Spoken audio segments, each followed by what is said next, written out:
All right, so we have Team 1 here today, and I believe we're waiting for one more person. Welcome, Team 1. Thank you so much for joining. ID 85. Here we go. Give me 1 second, and I'm going to let the rest of your team in. So we have, there we go. Okay, Team 1, do you see your entire team here? I think so.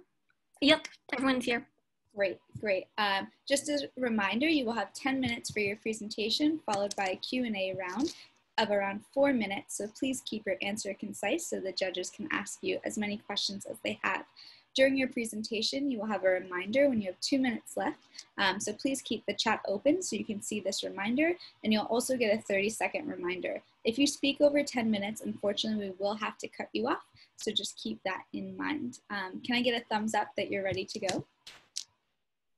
Awesome. Well, I'll count you down. 3, 2, 1. Good luck.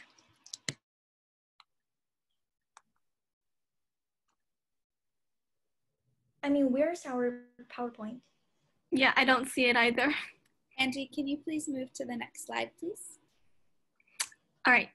So this is our company case for ACSL, and we will be talking about our expansion, our substitutes, our competitors, possible partners, risks, and the timeline. Next up, let's welcome Michelle. Next slide. After careful analysis, we plan to expand ACSL to Asian market in China, India, and Southeast Asia. Firstly, Asian market is now and will continue to be one of the biggest drone markets in the world and will grow to 18.4 billion in 2024. Because, well, Asian market has the fastest growing pace, which means the potential growth on demands. There will be tons of opportunities for small or newly rising companies like ACSL. Secondly, well, Asian market is the nearest to Japan, which means our business can easily reach the Asian region. And we are not going to enter European region because of the tight regulations posted by European Union. And we have already established our market in North America, and we are not going to develop in that region because of the strong competitors and established market in that region. Okay, my conclusion is that we will start to expand to Southeast Asia, India, and China. So let's welcome Linda to talk about these 3 places. Next slide, please. As Michelle mentioned, Asia has a large market potential. In China, though we have powerful competitors like DJI, they have a huge demand for monitoring, delivery, and agricultural drones. In India, they have restriction law for personal use drones, but more importantly, they have a huge demand for disaster relief and agricultural drones. In Southeast Asia, there's no disadvantage. They need help for disaster prevention. There's no competitors, and there are many islands, which indicates a huge demand for inspections. Let's welcome Anna. Next slide, please. All right, so I'll be talking about our substitutes and whether or not customers are willing to switch to drones. For delivery, we have bikes and cars. And I believe that customers are willing to switch because delivery drones reduce costs and time. For inspection, we have guards and people. And again, drones are more efficient and practical, they minimize danger, are more flexible, have easily shareable data, and low insurance costs. For disaster relief, we have aircrafts and boats, and we're not sure if customers are willing to switch because although drones minimize danger and have low costs, they are prone to bad weather and have short-term battery. For infrastructure, we have workers, and yes, customers are willing to switch because it's much safer with drones. They cost less and have low insurance costs. Next up, let's welcome Anthony. Next slide. You can see here is a graph for the global drone market share, and our main competitor, the DJI Innovations, they occupy the 74% of the global drone market share. They focus on photography and inspection. And for Boeing, their main business is military use. The 3D robotics, they originally made drones for personal exploration, but now they turn to government projects like construction. And Unique, they make drones for inspection, personal entertainment, and photography. GoPro, they make both drones both for adventure and photography. Next slide, please. Thanks. And here we can see our competitors' weaknesses and to differentiate our products to occupy the market. And for delivery, there's currently no products from all of our competitors. So it will be a major focus of our future expansion in the market. We will refit our PF2 medium-sized drone. It is able to carry a 4 kilograms parcel, so we can refit it into delivery drones. And for infrastructure and inspection, there are already many products of our competitors here, but because it is a highly profitable field, so we will continue try our best to develop our products here, like our new product, there's LiDAR. And for agriculture, we know that only DJI has a product named T20. It can spill pesticides in fields. And we are planning to differentiate us from DJI. We will refit our PF2 medium-sized drone into agriculture use by using our advanced sensoring technology to detect animals who enter the field. Thank you. Let's welcome Anna for that next slide. All right, so I'll be talking about whether or not we can compete, and it's broken down by industry. For military and governments, I don't think we can compete because we have no relevant products and there are too many political barriers. Therefore, Boeing is not our main competitor. For personal entertainment, again, we have no relevant products and there are just way too many strong competitors. For inspection, we can compete because our core technology is the visual slant, which is used to inspect environmental changes, which means that all our products can be used in inspection. For delivery, there are very little competitors and a growing demand due to COVID-19. Our products are the delivery, logistics, and mail drone, which can also be used for disaster relief. We can also compete in the agriculture industry because there are little competitors and a growing demand. We plan on combining the inspection and delivery function of our drones to create a new product. Next, let's welcome Anthony. Next slide. We found that the most fields we want to enter, like the express, food courier, and disasters relief, these are all the fields of oligopolies. So we just need to find a few companies to cooperate with. We are planning to sell the entire networks of our drones to the express and food courier companies in China and India. And we can also make revenue from the later reparation and maintenance. Then we will fund some disasters really global organizations and companies responsible for disasters relief especially in Southeast Asia, where it has numerous remote islands, creates huge demand for disasters relief drones. Let's welcome Linda for introducing the potential risk of ACSL. Thanks. Next slide.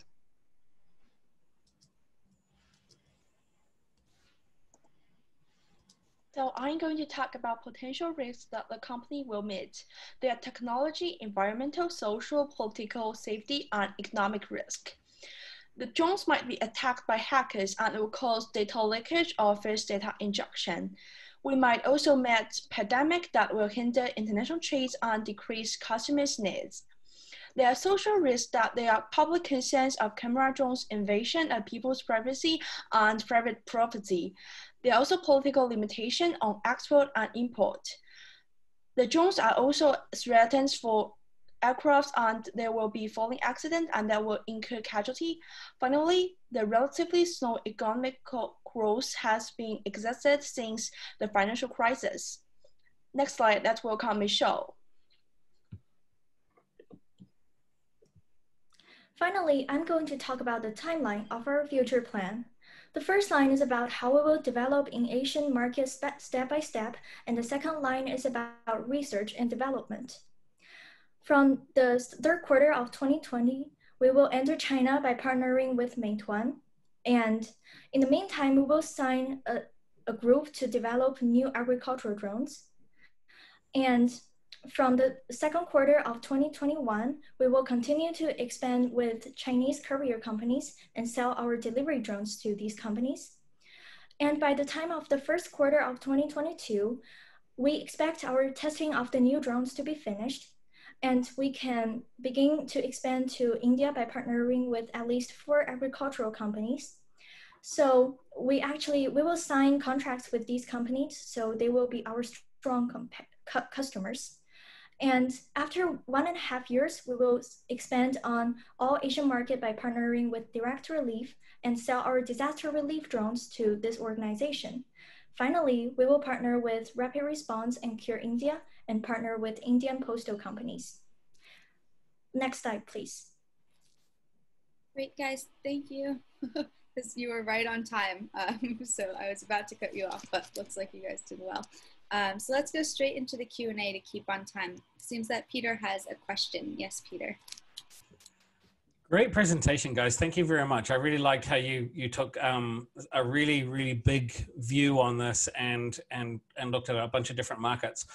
My question is specifically around the business model of the company today, which is, obviously it's a long lead sales type approach, and it's selling quite expensive products.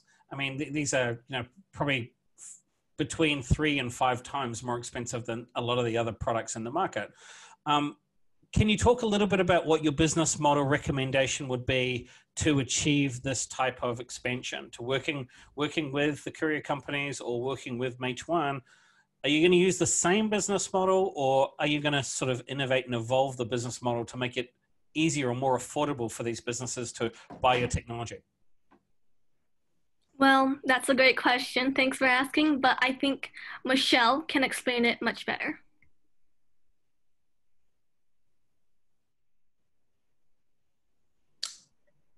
Actually, I'm not so sure. Can anyone in my team to help me? All right, sure, Michelle, I'll help. So basically for Meituan, they are like the biggest food courier company in China. They can certainly afford our drones, so we're not too worried about that.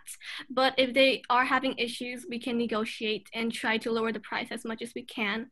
For like the disaster relief companies, since they are nonprofit companies, we understand that they may not be able to afford our drones. So we're more than willing to kind of give them a free trial and give them a couple drones to test out first. And if they're happy with it, we will lower the price.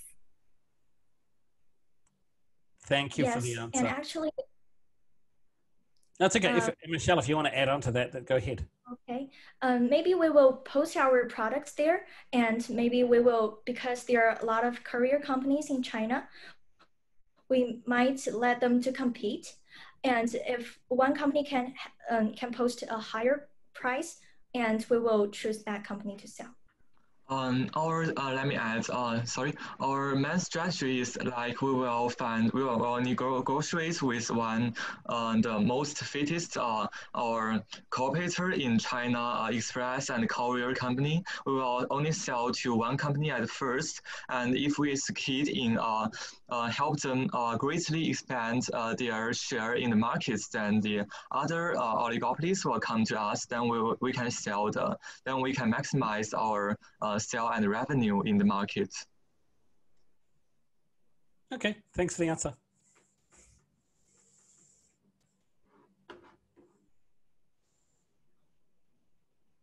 Yes, Chris. Okay, so you guys mentioned that Meituan will be maybe the first channel partner you guys partner with in China. So just curious, one thing is that Meituan is known for food delivery, but for food, usually in China, like people deliver into the apartments or office buildings. Can drone really get into the building and then like go into the elevator and then maybe like deliver that? And then if it's like through maybe like the window, like do you think that will be a viable option for delivering food, which is very easy to maybe? Yes, thank you. That's a very good question. And I think you are mainly talk about like the individual customers. But like I think we are aiming for the delivery in a large scale, like in the like during lunch or dinner in a school or buildings, there will be many pupil order meals from many restaurants and maybe some very hot restaurants. Then we can directly set routes from like that restaurant to the school, and it can fly very fast into like from one spot to another spot. Then people will come to take their meals themselves. We are not planning to let our drones fly into departments, but decrease the time used in the middle transportation. Gotcha. But do you know how much weight can the drone? Chris, I do have to cut you guys off in order to keep us on time here. Yeah. But thank you so much, Team 1. Please come back. We'll see you back here at 6:50 China time. Great. Let me admit everyone from Team 2. Give me 1 second here. Thank you. Thank you, Team 1. Good Bye. job. Good luck. Bye. Good day. Have a good day. Welcome. This is Team 2, ID 139. Thank you so much for joining us today. We're very excited to have you. All right, I'll count you down. 3, 2, 1. Good luck. Hello, we're the Team Innovators, and today we will help ACSL to grow as a new giant in the drone industry. We will diagnose the issues and propose our recommendations through 4 sections: environmental analysis, key problems, solutions, and financial projections/timeline. Next. As you can see, it is projected that the market supply of drones in commercial industries will soon outpace that of the regular consumer industry by 2021. However, the consumer market is still crucial as the market size is likely to remain constant at around $4 billion. The data does suggest that ACSL, prioritizing the industries mentioned above, is on the right track. However, the company must shift its focus to the consumer market to adapt to a long-term increase in drone demands from regular consumers. Next. We recommend ACSL to vigorously target North America, Asia, and Europe markets, since the 3 regions see the fastest growth from 2020 to 2025 because of increase in technology accessibility. Customers from all regions highlighted that they had a clear-cut preference for unique, portable, and customized drones. Security breach was found to be the largest concern among consumers. Next. Although there are competitors like Unique, we identified DJI as the clear competitor that ACSL can benchmark from. ACSL should actively incorporate the following DJI strategies. First, mass production of drones such as DJI's Phantom and Maverick series. Second, viral marketing like incorporating social media. Third, corporate social responsibility like education discount projects. And finally, a user-friendly, simple, and a convenient website. Next. In this slide, ACSL Swot is presented. ACSL's core strengths lie in 2 areas. First, unique core technologies such as GPS-denied flights and security protection are especially competitive. And second, customizability, which is on top of the consumer's demands for the drone industry, but a service that most competitors in the drone industry do not offer. Third, it is likely that the dominance of Chinese drone industry will diminish as a result of political conflicts and regulations. So we firmly believe that ACSL, a Japanese company unaffected by political issues, can easily fill in this gap.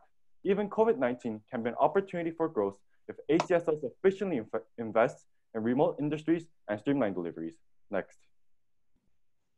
However, there are still challenges that ACSL must overcome. First, ACSL is overly dependent on customization. Profits from solution providing sectors, step 1 and 2, are expanding, but mass production hasn't grown that much.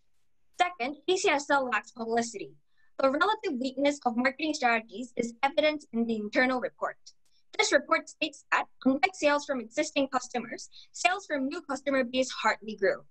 Thirdly, ACSL's products, services, and partnerships rely heavily on the domestic market. Again, ACSL has a great potential for growth, but must consider these issues. Next. So, where do we go from here? Our team prepared 3 recommendations to advance the company's profit through 1, globalization, 2, rebranding, and 3, CSR strategies. Our first solution is to change the business strategy in 3 directions. 1, drone innovation, 2, mass production, and 3, network globalization. First, development in new drones that are portable and have long-lasting batteries are crucial. With these technologies added to the existing core technologies of ACSL, such as GPS denied flights and security protection, the new stable drones can be marketed in both commercial and consumer markets. Second, the defining challenge that we have highlighted time and time is whether ACSL can further break into the regular consumer market. Surely, the product customization option for industrial drones is ACSL's utmost strong point.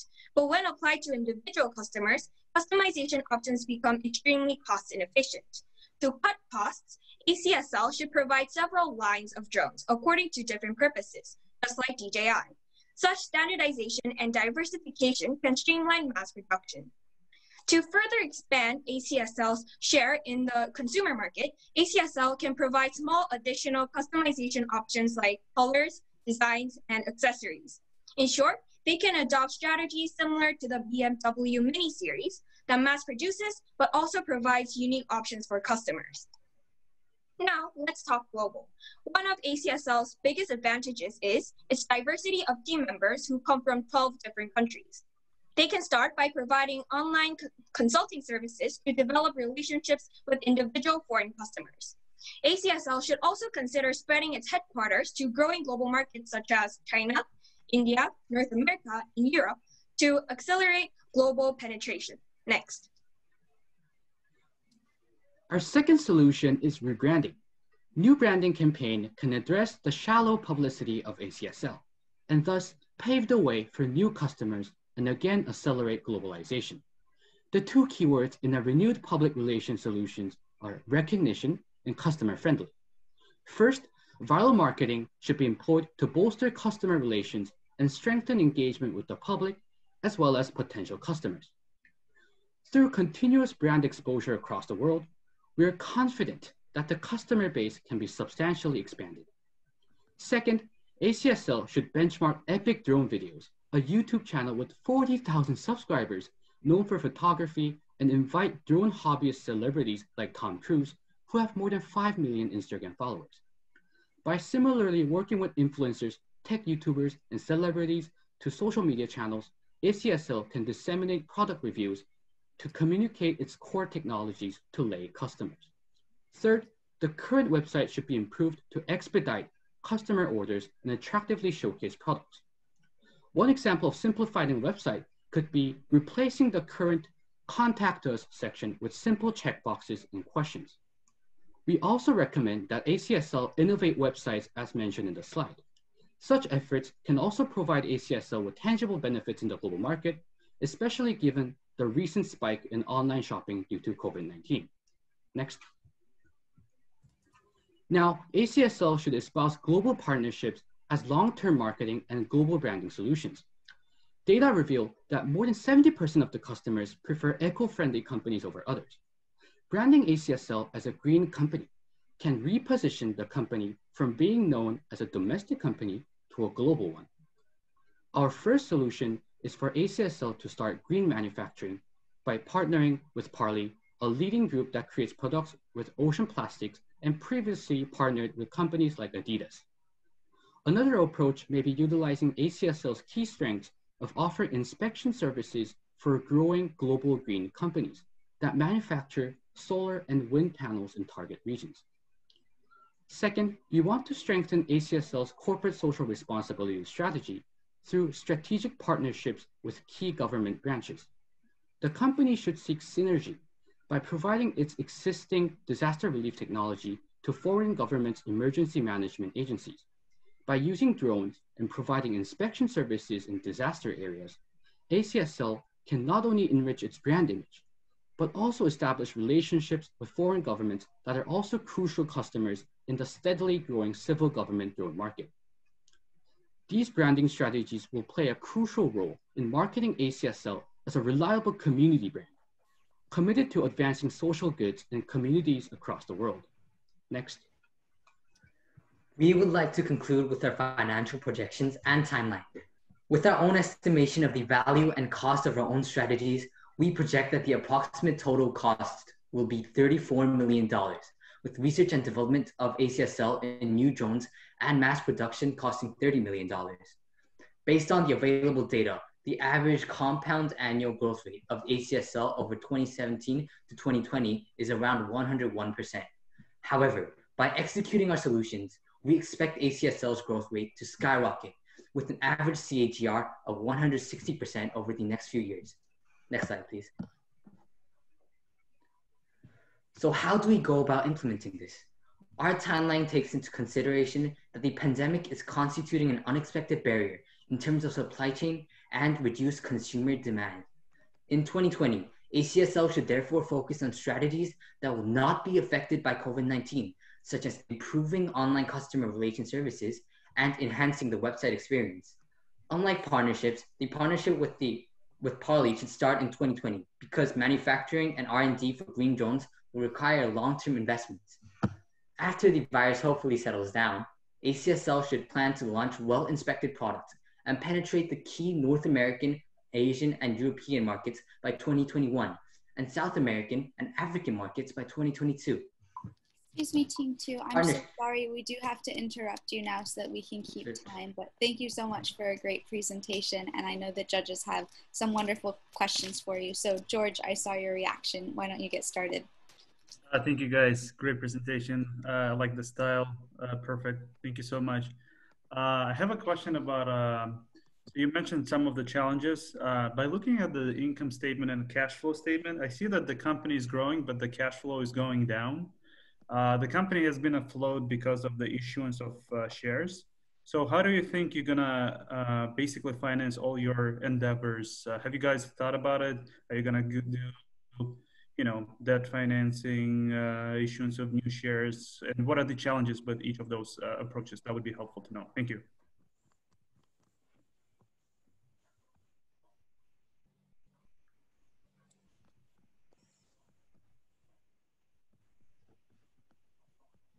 Okay, thank you for the questions, Mr. Wang. So even at times like during the pandemic, ACSL still looks like it will have just enough money to spend on our further investments. Looking at the internal report from 2020, the company has around $36.5 million of just cash reserves, which is more than enough for the cost of our strategies, we think.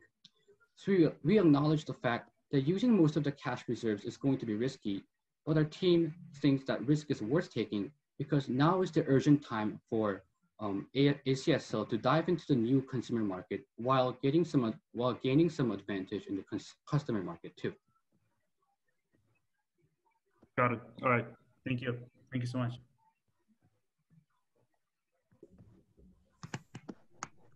Chris or Peter, do either of you guys have a question? We have time for one more. Yeah, I've got a quick question.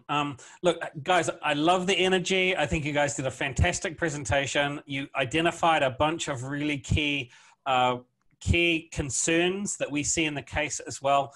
My big question is, why have you decided to rebrand a B2B company as a B2C company? And do you think that selling or using branding and marketing to talk directly to consumers when you don't sell product directly to consumers is the best use of limited resources? Guys, we do have 1 minute to answer this question, so please be concise with your answer. Thank you, Mr. Peter, with the question. However, we believe that branding is very important for the ACSL because we identified ACSL as a very company with a very weak base right now. So by rebranding using viral marketing and giving a sense of customer-friendly and community brand, a brand image of community, we wanted to increase the publicity of ACSL first, and then we will do other projects using our core technologies or other developments. But to not have any publicity right now, but to expand our projects wouldn't make sense and wouldn't have much profit from the customers or a commercial market or the consumer market. So that's why we thought by rebranding, we would increase our publicity to the public first and increase our new customers first, and then move on to our next projects. So that's why we thought rebranding is very important for the ACSL company. Thank you. Thanks. Well done, guys. Good luck. Yes, right on time. Thank you so much. And we will see you, Team 2, at 6:50 China time. So please make sure you are back for the judging ceremony. And for now, we'll see you later. Thank you so much. Thank you for inviting us. Thank you so much. Well, thank you so much. We're very excited to hear your presentation today. 3, 2, 1, good luck. Good afternoon. My name is Thomas Lee and we are SK United. Please please allow me to introduce my teammates and the overall structure of our presentation. Minju will provide the executive summary outlining our solution. Following on will be Inchen and Julianne, who will elaborate on the details of our solution. Next slide, please. Before introducing our solution, I would like to provide some background information. Firstly, the threat of new entrants into the drone market is relatively low. Despite the large number of startups, the complex regulations of different countries and technicality of drones make it difficult for new companies to suddenly grow. In addition, it is important to realize that the materials used for drone manufacture is scarce, since drones require carbon fiber reinforced composites. I would also like to highlight that the main customers of ACSL's drones are commercial organizations and governments, which Inchan will explain in further detail later. The combination of these factors clearly demonstrates that while the threat of new entrants are low, the drone industry will also favor larger companies, which already have the suppliers and technology to develop their business and consolidate their dominance. Next slide, please. Talking about large corporations, this competitor analysis from Envision Intelligence and Analysis and Expert Insights proves that large drone companies have already established themselves in the drone industry. Further, it is predicted that they will continue to consolidate their position. This problem, as Inchan will mention, has strongly influenced our solution. Next slide, please. Based on our research of internal and external environment, the three main issues that we have identified are mischosen target country, durability of battery, and the saturation of the drone market. And to tackle these problems, we have come up with three solutions. Focusing on the Indonesian market, collaborating with TerraDrone, and specializing in ACSL's business model, high customizability. Next. ACSL is currently focusing on the Singaporean market. This outcome is far from unfounded. It is clear that the publicity of drones is rising in Singapore, with groups supportive of drones steadily increasing in number. Along with the implementation of drone technology in Singapore due to COVID-19, the Singaporean government has begun utilizing drones. However, we believe that the Singaporean market does not have much potential. As you can see, drone flight is restricted in large areas of Singapore. The Singaporean government has prohibited flying drones within 150 meters of protected areas, such as national parks and military bases. In some cases, it has even prohibited flying drones within 5 kilometers of certain facilities. Even with some amendments that the Civil Aviation Authority in Singapore has proposed, Singapore is too small of a market to launch ACSL as a major global drone company. Next, please. Can we go one more forward, please? Thank you. We recommend that ACSL focuses on Indonesia opposed to Singapore, mainly targeting the Indonesian government and large commercial organizations. The reason why we have chosen to target them is to emphasize ACSL's strengths, its customizability, manufacturing use-specific drones. These drones, which are inevitably more expensive and difficult to handle, will naturally appeal more to the commercial sector of the drone industry than the consumer sector. Having completed stage 1, founding a strong root in Indonesia, we recommend that ACSL expands to Southeast Asia. The transition from Indonesia to the remainder of Southeast Asia will be much easier since the proximity will allow the resources already established in Indonesia, such as its contacts, manufacturers, and supplies, to be transferred to the rest of Southeast Asia. Next, please. So, why did we choose Indonesia? We chose Indonesia because of these 4 factors. Its large population, its vulnerability to natural disasters, the large number of tourists, and the numerous islands present in Indonesia. Of abundant resources and the world's 4th largest population gives Indonesia huge potential to grow, during which there will be opportunities for drones to flourish, the introduction of new infrastructure being just one of them. Along with the population, the large number of tourists means that we can sell our hobbyist drones to travel agencies, keeping the option of entering the consumer market alive. In addition, Japan is the 3rd largest import market in Indonesia, whilst also being nearby. This is expected to ease expansion and transfer of resources. The acknowledgement of the importance of physical proximity is why we chose Southeast Asia over South America as our main target. You may wonder, but there are other countries such as India, which have a larger population, a larger landmass, and even more diverse opportunities. However, we believe that ACSL's best chance of survival and growth is by focusing on customization. The chances of outcompeting large companies such as DJI in mass-producing markets such as India is slim. On the contrary, Indonesia is relatively unexplored in the drone industry, providing us the ideal balance between market size and probability of success. Next, please. Indonesia's unique landscape, with around 6,000 inhabited islands, makes it the largest archipelago in the world. Most of the inhabitants rely on boats for transport and supplies. The hourly ferries going through Java, Bali, Lombok, and Sumbawa attesting to this. What if we replace boats with drones? Using drones to deliver goods will be far less time-consuming, far more efficient, and far better for the environment. There is no need to move supplies from the dock to the desired destination. ACSL's AP3 control technology will allow users to deliver precise locations. No one has to waste time trying to buy tickets or spending hours going back and forth. Further, the delivery system will prove crucial during times of natural disasters. Due to its position in the Pacific Ring of Fire, Indonesia is very prone to natural disasters, including tsunamis and earthquakes. During times of crisis, drones will be the safest, the quickest, and the most reliable way to transport essential goods, such as water and medicine, to isolated communities, whilst being able to analyze areas under damage or threat using the cerebrum. Thanks to ACSL Cerebellum, in combination with hardware similar to that of Aeronext's 4D Gravity, drones will be able to fly even when boats are restricted by weather conditions. These aspects will undoubtedly appeal to the Indonesian government. Of course, these developments and adaptations will be equally relevant in neighboring islands, countries such as the Philippines, Malaysia, and Papua New Guinea. Next, please. Our strategy is to collaborate with the dominant drone company in Indonesia, TerraDrone. TerraDrone has already established a connection throughout the Indonesian islands by using their drones for industrial usages, such as construction, oil and gas, mining, plantations, urban planning, power, and telco. By collaborating with TerraDrone, ACSL can use those established connections in the commercial industry. It will also mitigate the risk of government regulations and sanctions, the biggest challenge in the expansion of the drone industry, as Minju had stated in slide 5 with the example of Singapore. ACSL can also use TerraDrone's research on charging automation and work together to fix the issue with the endurance of a drone. TerraDrone provides drone services with the help of other companies' technology. This means ACSL will be able to customize and provide the drones TerraDrone requires to provide services to their clients. They will provide the solutions, and ACSL will be a key element of that solution.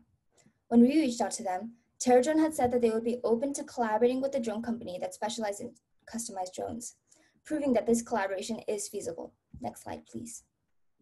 We have projected that ACSL's expansion to Indonesia would bring 10 billion Japanese yen in revenue. There are 4 steps to ACSL's manufacturing process. First, analyzing the need for each industry. Second, designing and developing to customize to meet each industry's needs. The third step is to sell the drone, and the fourth is to start mass production of the drone. Most of the revenue will come from the third step. According to various reports, including the Bridge Report by ACSL, in the past 2 years, there's been a 35.2% rise in the sales from steps 1 and 2, and sales increased 4.1 times from steps 3 and 4. From these past growth trends, we predict that the revenue from customization sales will be half of the revenue from global expansion sales. With regards to the niche market, the nature of the niche market is such that most of our revenue is expected to come from large-scale industrial usages. Next slide, please. On this slide, we have written down possibilities and the most probable results from them. Next slide, please. We have come up with a 4-year plan for ACSL. By the end of 2020, we plan to expedite the partnership with TerraDrone. Until 2021, ACSL must focus on R&D, specifically on improving the performance of the battery. By 2022, ACSL will retreat from Singapore and focus heavily on Indonesia and release newly equipped drones for delivery purpose by 2023. Our final goal is to expand ACSL into a global scale of Southeast Asia and prepare expansion into the Middle East and North Africa. Next slide, please. Hi, Minju. Thank you so much. We do need to cut you off here, but thank you everyone for a wonderful presentation, and we'll turn to the judges for a Q&A. So Chris, would you like to go first? Yeah, sure. First, I just want to say good job on the presentation. Especially, I like the angle of tackling the Indonesian market because considering Japanese investor is very active in Southeast Asia, I think that's a pretty good angle. But one thing I want to mention here is that since you guys mentioned you want to use drone to replace boat for maybe shipping between different islands, just curious, do you guys think the battery currently served by the company is like maybe the battery life is long enough to carry them between maybe different islands And also, like, how do you guys plan to maybe tackle that if currently the battery life is not enough to serve that? That's a great question, and I will pass the question on to Inchan. We definitely agree that currently the battery life of the drones are inadequate to serve full delivery purposes. And that is part of the reason why we are planning to collaborate with TerraDrone. They're researching into automatic recharge. And also, there were a few years ago, researchers at Imperial College London made a breakthrough research which would allow aerial recharge. And technologies like that would extend the battery life and allow drones to more efficiently carry out delivery services. Okay, sounds good. Great. George, on to you. Hey guys, thank you for the presentation. I liked the recommendation. I like that you guys are trying to solve also like a crisis situation in Indonesia, not a crisis situation, but like help people. It seems like TerraDrone is going to be key in your go to market strategy, and it's going to be like very important for you to partner with them. Can you talk about the partnership? How do you envision it? Is this going to be like a merger? Is this going to be like a royalty-based partnership? Like, have you guys thought about it? And if you can guys give like 1, 2 strengths and weaknesses per each partnership, that would be very helpful. Thank you. We appreciate you raising that question, and I will pass it on to Julianne, which is our TerraDrone expert. Thank you so much for the question. When we had thought about collaborating with TerraDrone, we had research on TerraDrone, and TerraDrone was more of a carrier service. Although they did develop their own drones, it was more carrying other people's drones, like different companies. So what we thought of was how ACSL could develop or customize drones that would fit each industry's needs for TerraDrone, because TerraDrone is more focused on industrial kind of factors. So they use drones for construction or oil.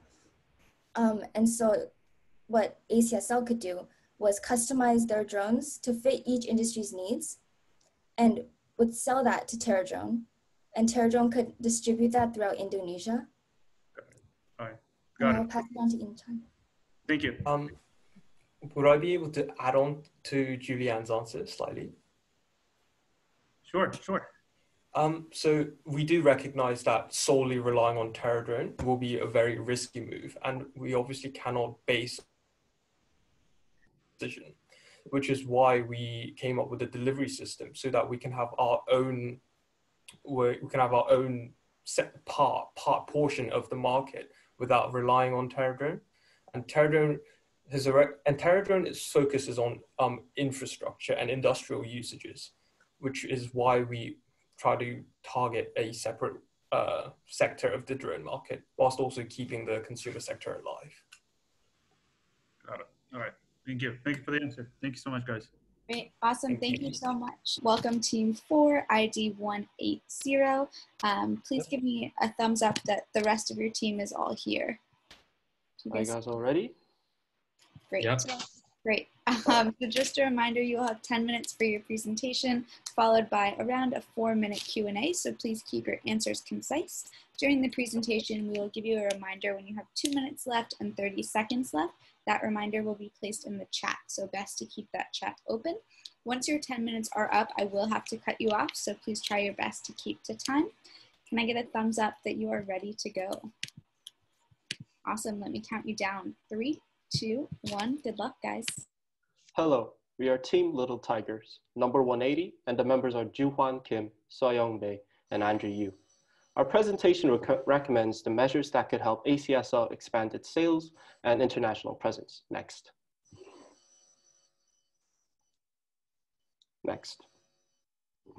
I would like to first touch on the key issues that ACSL is facing and potential solutions thereof. The current issues that the ACSL is facing are weak sales, insignificant international presence, and the excess of cash. Despite their 59.4% of yearly increase in sales, ACSL has still room to grow their sales as 83 to 90% of their manufacturing capacity is unutilized in the status quo. Second, their international efforts have been minimal. They should do more than working with Leave a Nest and become a more dynamic force in the international market. Lastly, 3, ACSL is sitting on too much cash and they are too passive with investments. The potential solutions include a niche market entry, aggressive international expansion, and investment on technology that we will touch on these solutions more in detail. Next slide. Before discussing the solutions, let us briefly go over the SWOT analysis of ACSL.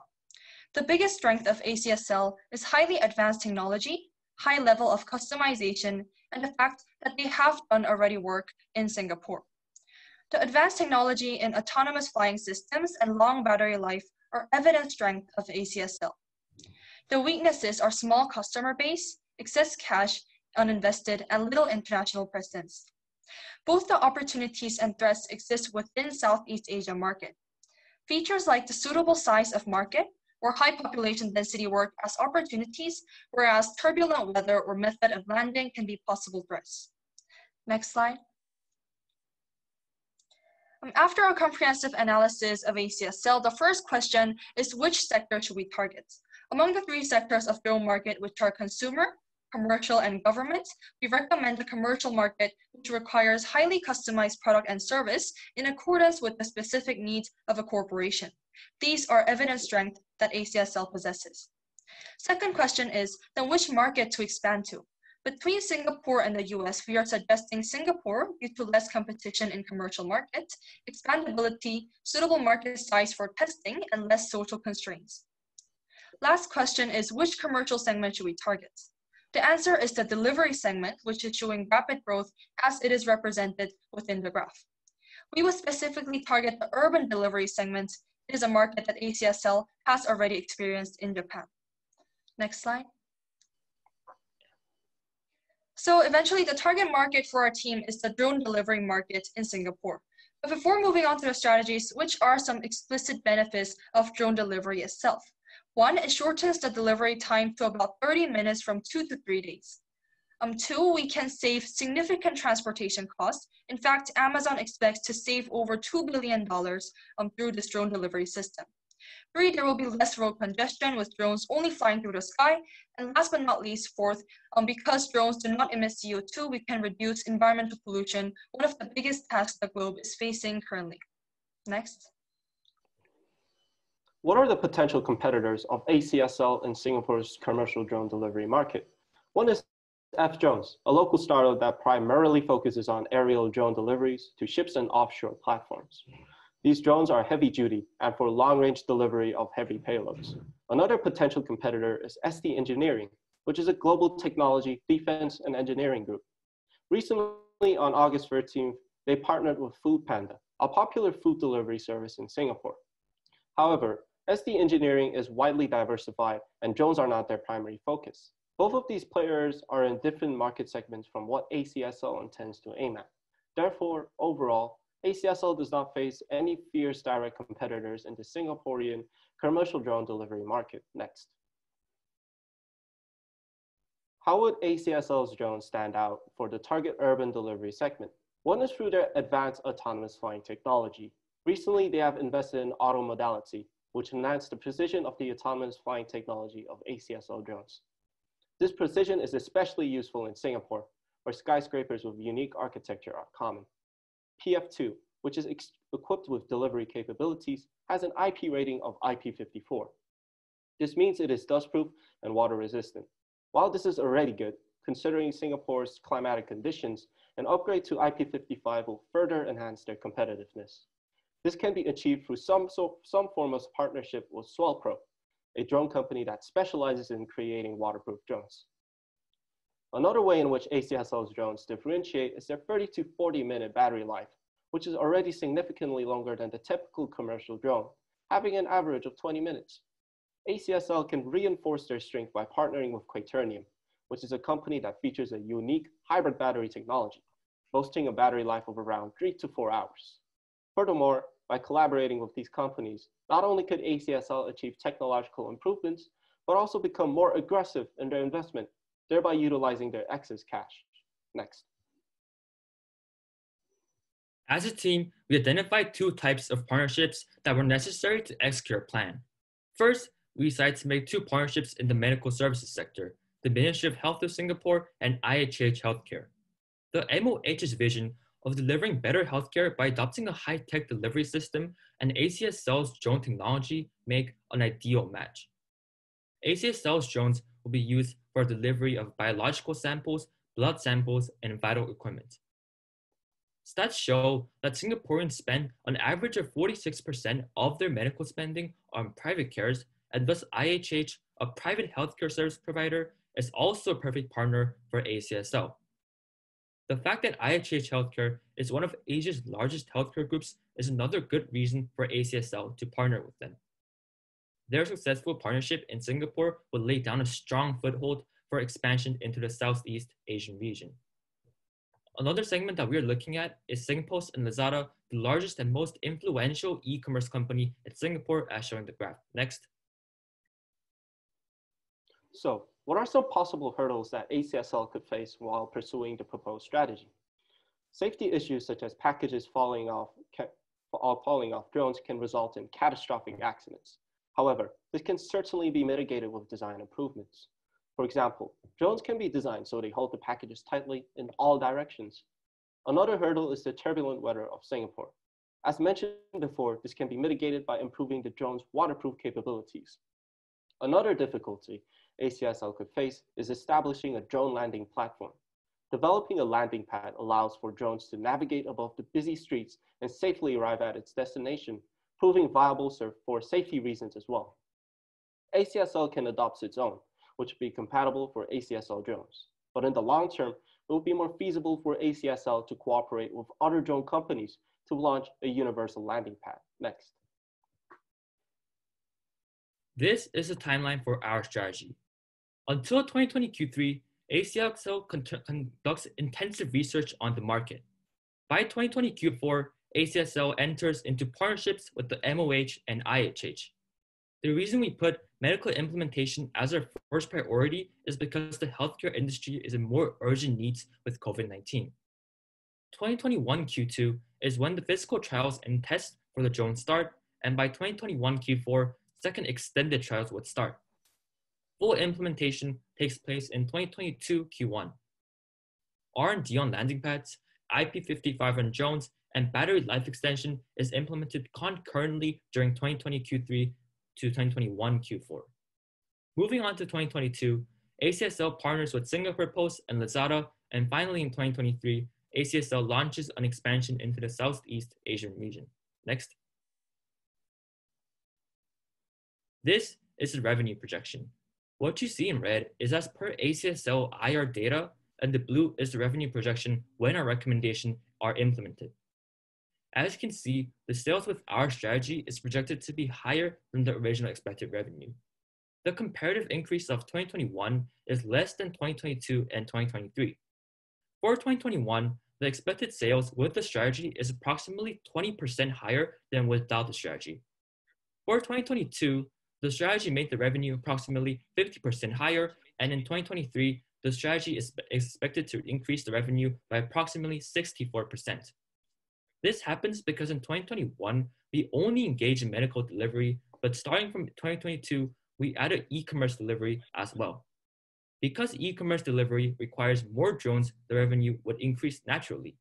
This concludes our presentation, and thanks for listening, and we are confident that our strategy can improve ACSL. Thank you.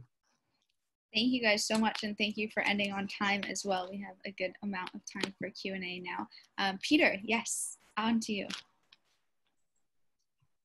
Peter, you are on mute. Thank you. Great presentation, guys. Really well done. I think you guys have really tried to identify some of the key issues here. My key question to you is, how many drones do you expect to sell in Singapore, and do you expect to sell them using exactly the same business model of an outright purchase of drones as part of these partnerships? First of all, we expect, we do not have the exact number of that we will sell this set amount of drones in Singapore, because we think it differs by the demand in the market at the time, because there are variable factors like the COVID-19 pandemic, which might require more medical drones than we first expected before entering the market. But then the business model that we're thinking of isn't quite like the business model that ACSL currently has, because the current model has the first two steps of customization and testing for each individual customer. But then for this situation, because we think we're actually doing this for the government, Singaporean government and IHH Healthcare for the medical sector, we think that once we have the model of the drone that they want us to create, then we think that that's gonna be the only time when step 1 and step 2 of the current business model is done. And after that, we think that the ACSL would provide produce drones with a mass production model. And for the e-commerce sector, we think it's gonna be similar to the medical sector, but then less of the R&D on less of the assets and R&D on step 1 and 2, because it's rather less fragile. The products that are delivered are less fragile than the medical sector. Yeah. Also, to add on Andrew's comments, for technical reasons, I think the graph didn't display the exact figures that well, but for how we calculated out the figures, the estimated figures of the predicted revenue with the strategy implemented, we basically used since the average of the PF2 drone, which is the drone that I think ACSL would primarily use when drone delivery, was 3.5 million yen. So we calculated, depending on the year and depending on the business we're going to expand, we sort of estimated the drones produced from like 100 to 1,000, depending on the year. And then we multiplied it by 3.5 million yen to calculate how much more revenue that ACSL would produce depending on the year. Yeah. Great. Thank you guys so much. We have time for one more quick question. Chris or George, if you guys have anything you'd like to ask. Yes, George. Yeah, thank you guys. Great presentation. I have a quick question. Can you guys give me once again, because I might have missed, what's your production forecast for like the first year, or like, you know, just give me like rough idea. You guys have about 40 seconds to answer this. So by capacity, I imagine you're talking about how many drones would be produced and exactly. sales? Yeah. Okay, so it depends on the year, as I mentioned before. Can you return back to the revenue section, please, so I can talk through the graph? Okay, I'll just explain it. Okay, I'll just explain it right now. So as I said, we estimated one drone would cost, one drone would produce a revenue of around 3.5 million yen. And for the first year, we estimated, since the medical service sector does not require that many drones, we estimated there would be 100 drones needed. And for 2022, since we're intending to slowly expand to e-commerce and delivery services, which would require more production of drones, we estimated there would be 500 drones in demand, and therefore 3.5 million multiplied by 500. And for 2023, that is when we'll be expanding into Southeast Asian markets as well. So 1,000 drones then. Per month or per year? Last question. Per year. Got it. Per year. Thank you guys. Yep. Thank you. Awesome. Thank you guys so much. We will see you back here at 6:50 China time for the results ceremony. Hello, Team 5. How are you doing? We're good, thank you. Ah, I like the backgrounds. Awesome. Well, just a reminder, you will have 10 minutes for your presentation, followed by around 4 minutes for your Q&A, so please keep your answers concise. During your presentation, you'll get a 2-minute reminder and a 30-second reminder that will come in through the chat, so please keep that chat open so that you are aware of those. Once your 10 minutes are up, if you do go over, I will have to cut you off, so please try to stay to the time. Can I get a thumbs up to show that you are ready to go? Great, and your whole team is there as well. I will count you down. 3, 2, 1, good luck, ladies. So good evening, judges. We're Meraki from Hong Kong, and here's our global expansion proposal. So first, Amy will take you through the key bottlenecks in our promotion strategy. Next, Alice will then introduce you to our key competitors and illustrate our plan on a timeline. After that, Isabella will talk to you about our expansion strategy for medical delivery. And lastly, I will walk you through our infrastructure inspection plans and projected returns. Next slide, please. ASL is currently facing 4 main bottlenecks. The first one being a lack of consumer loyalty. As shown in the data of fiscal year March 2020, Lots of consumers did not carry on the mass-producing process after proof of concept and customization. There is also a lack of targeted potential drone usage. Drones are used widely for recreational and delivery purposes, yet our tailoring services are not oriented enough towards these big markets. ACSL also has an unmatched capacity, where the production capacity is a lot greater than the actual production. This problem is closely correlated with consumer loyalty. Last but not least, ACSL lacks international brand awareness. Even though we have strong cooperations with the Japanese government and companies, we lack international connection and access to global market. Next slide, please. Here we listed ACSL's major competitors in the sectors we proposed our expansion to happen in. The first being in the medical delivery sector. Zipline is an existing drone delivery service in the US. Although they have a first starter advantage in the market, ACSL is fundamentally different, as Zipline is a delivery service while ACSL sells drones to medical firms and emergency services directly, thus a better investment in the long run.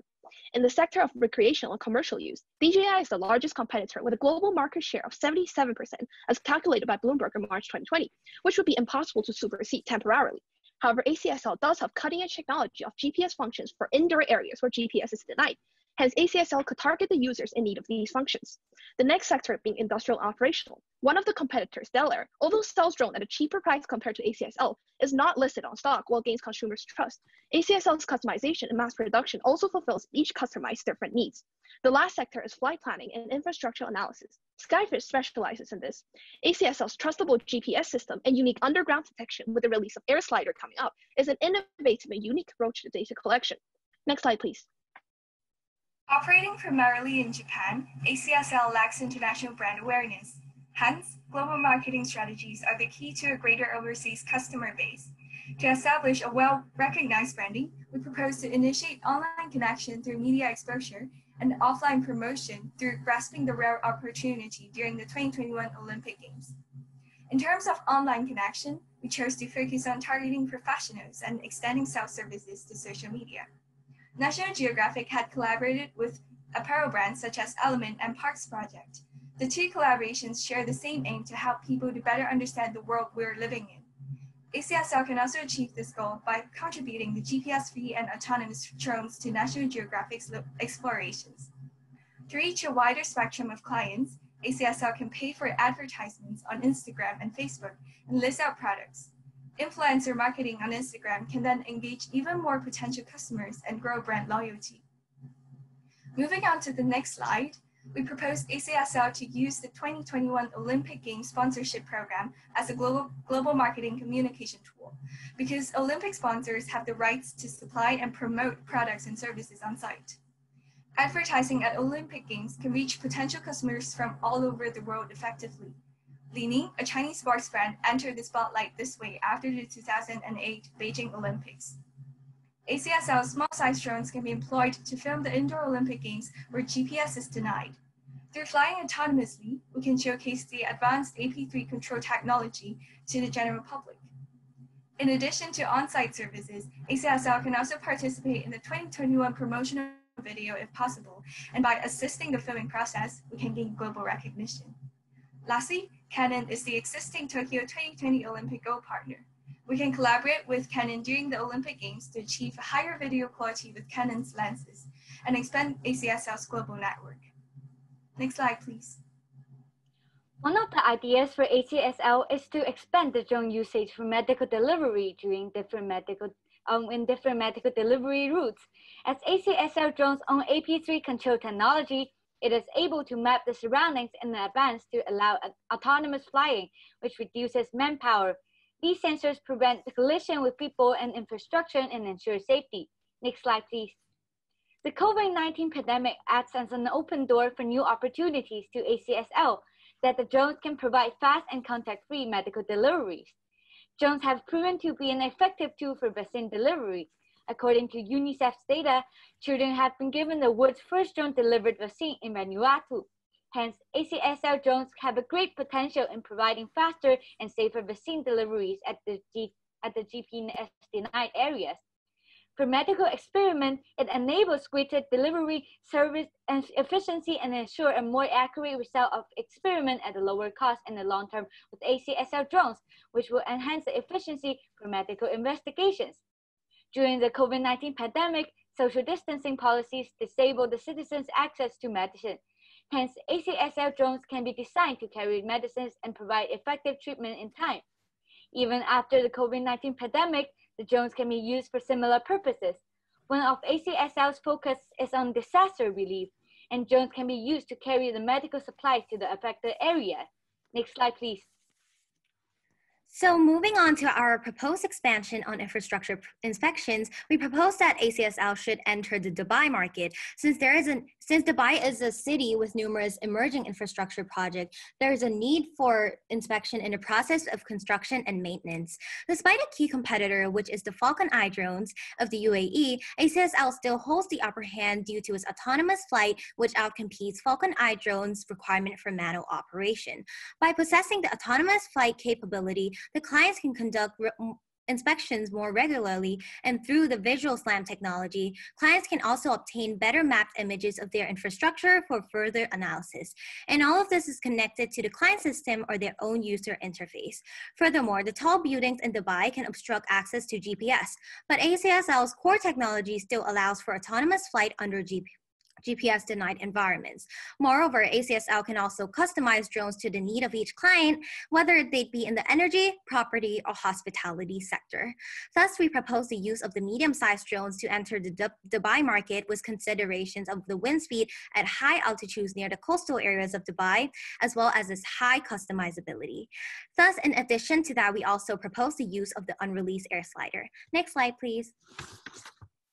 A summary of the above proposals is shown in this slide as an overview of our projected progression. The new product released in the late 2020 introduces air slider for inspection of sewage pipes. Being a mandatory procedure for infrastructure operations, participation in large projects is hence made possible with the large market. The aim of this is to enter the international industrial sector of drones. Following this, the Olympics takes place. A collaboration with the sponsorship program will gain the brand a global exposure, which is crucial for a project of global expansion. Immediately, promotion should be carried out internationally with the heat of Olympics. The brand name will get ACSL into collaborations with major projects.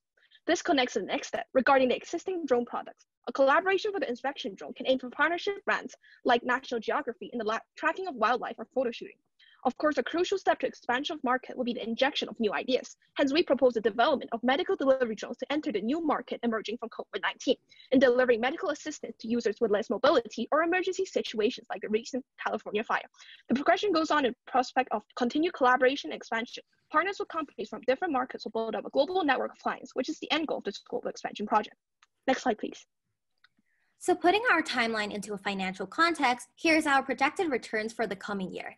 However, this chart excludes all expenses that do not deal with our global expansion projects. So starting from the present, we're currently producing at a maximum of 5 drones per month due to the problem of consumers' loyalty. However, as we enter the Dubai market, we're expecting to produce 2 additional medium-sized drones per month for infrastructure inspections, leading up to the Olympic Games.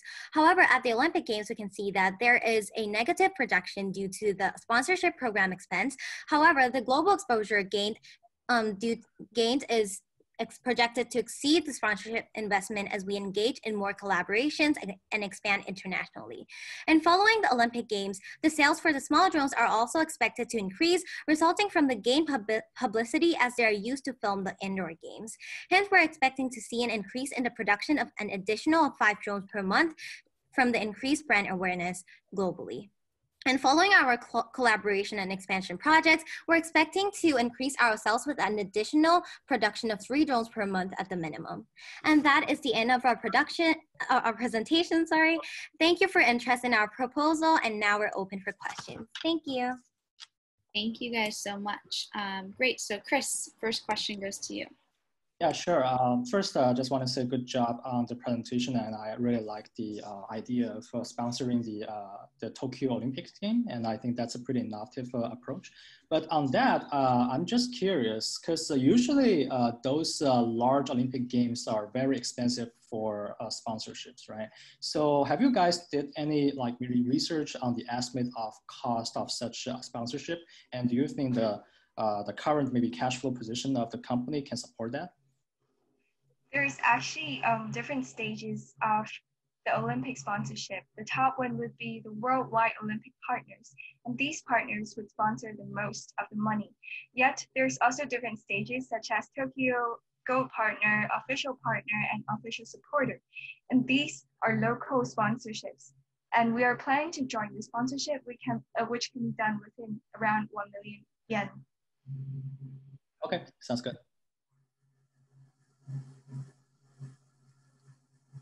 Any other questions from George or from Peter? Yeah. Peter. I really loved your presentation, guys. I love the energy. I love the fact that you've put so much work into the analysis. I specifically like the fact that you've built a very, very conservative growth plan, and you've looked deeply into the competitors' pricing. I share Chris's concern. I don't think that you're capitalizing on an Olympic level marketing plan with your strategy. I think if you're only planning to grow into a few markets, but I do like the market, the UAE, for what you've chosen. Did you think about some of the other capabilities that the company had apart from just making drones? And what are the other capabilities that the company has that could be potentially spun off or used to generate revenue? I think the company has potential in developing connections, such as we can take reference to other drone companies such as Intel.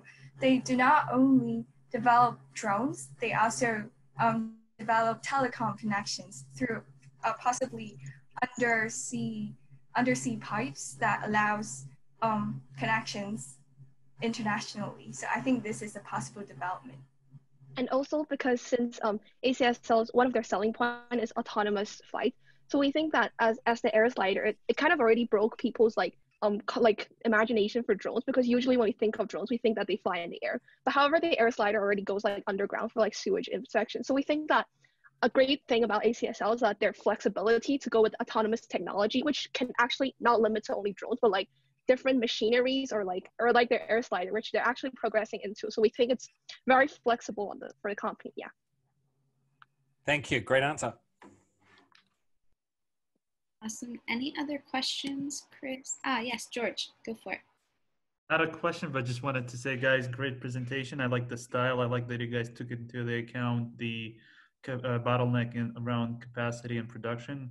I want to add to Peter's point. That's a good, it's good that you guys went conservative. Just wanted to say that and commend you for that. Thank you so much, guys. Great job.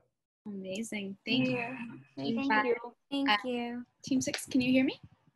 Yes. Yes. Great. Can you give me a thumbs up so I know that everyone in your team is on the call? Wonderful. So thank you so much for joining. We're very excited to hear your presentation. Just a reminder, you will have 10 minutes to present, followed by around a 4 to 5 minute Q&A section. During your presentation, you will get a reminder when you have 2 minutes left and a reminder when there are 30 seconds left. That will come through the chat, so please make sure you keep that open. Once your 10 minutes are up, if you are still speaking, I will need to cut you off, so please try to keep concise. And can I get a thumbs up to make sure that you guys are ready to go? Awesome, I will count you in. Ready? 3, 2, 1, good luck. Hello, ladies and gentlemen. We are Team Genesis. Our team ID is 241. My name is Jaewon An.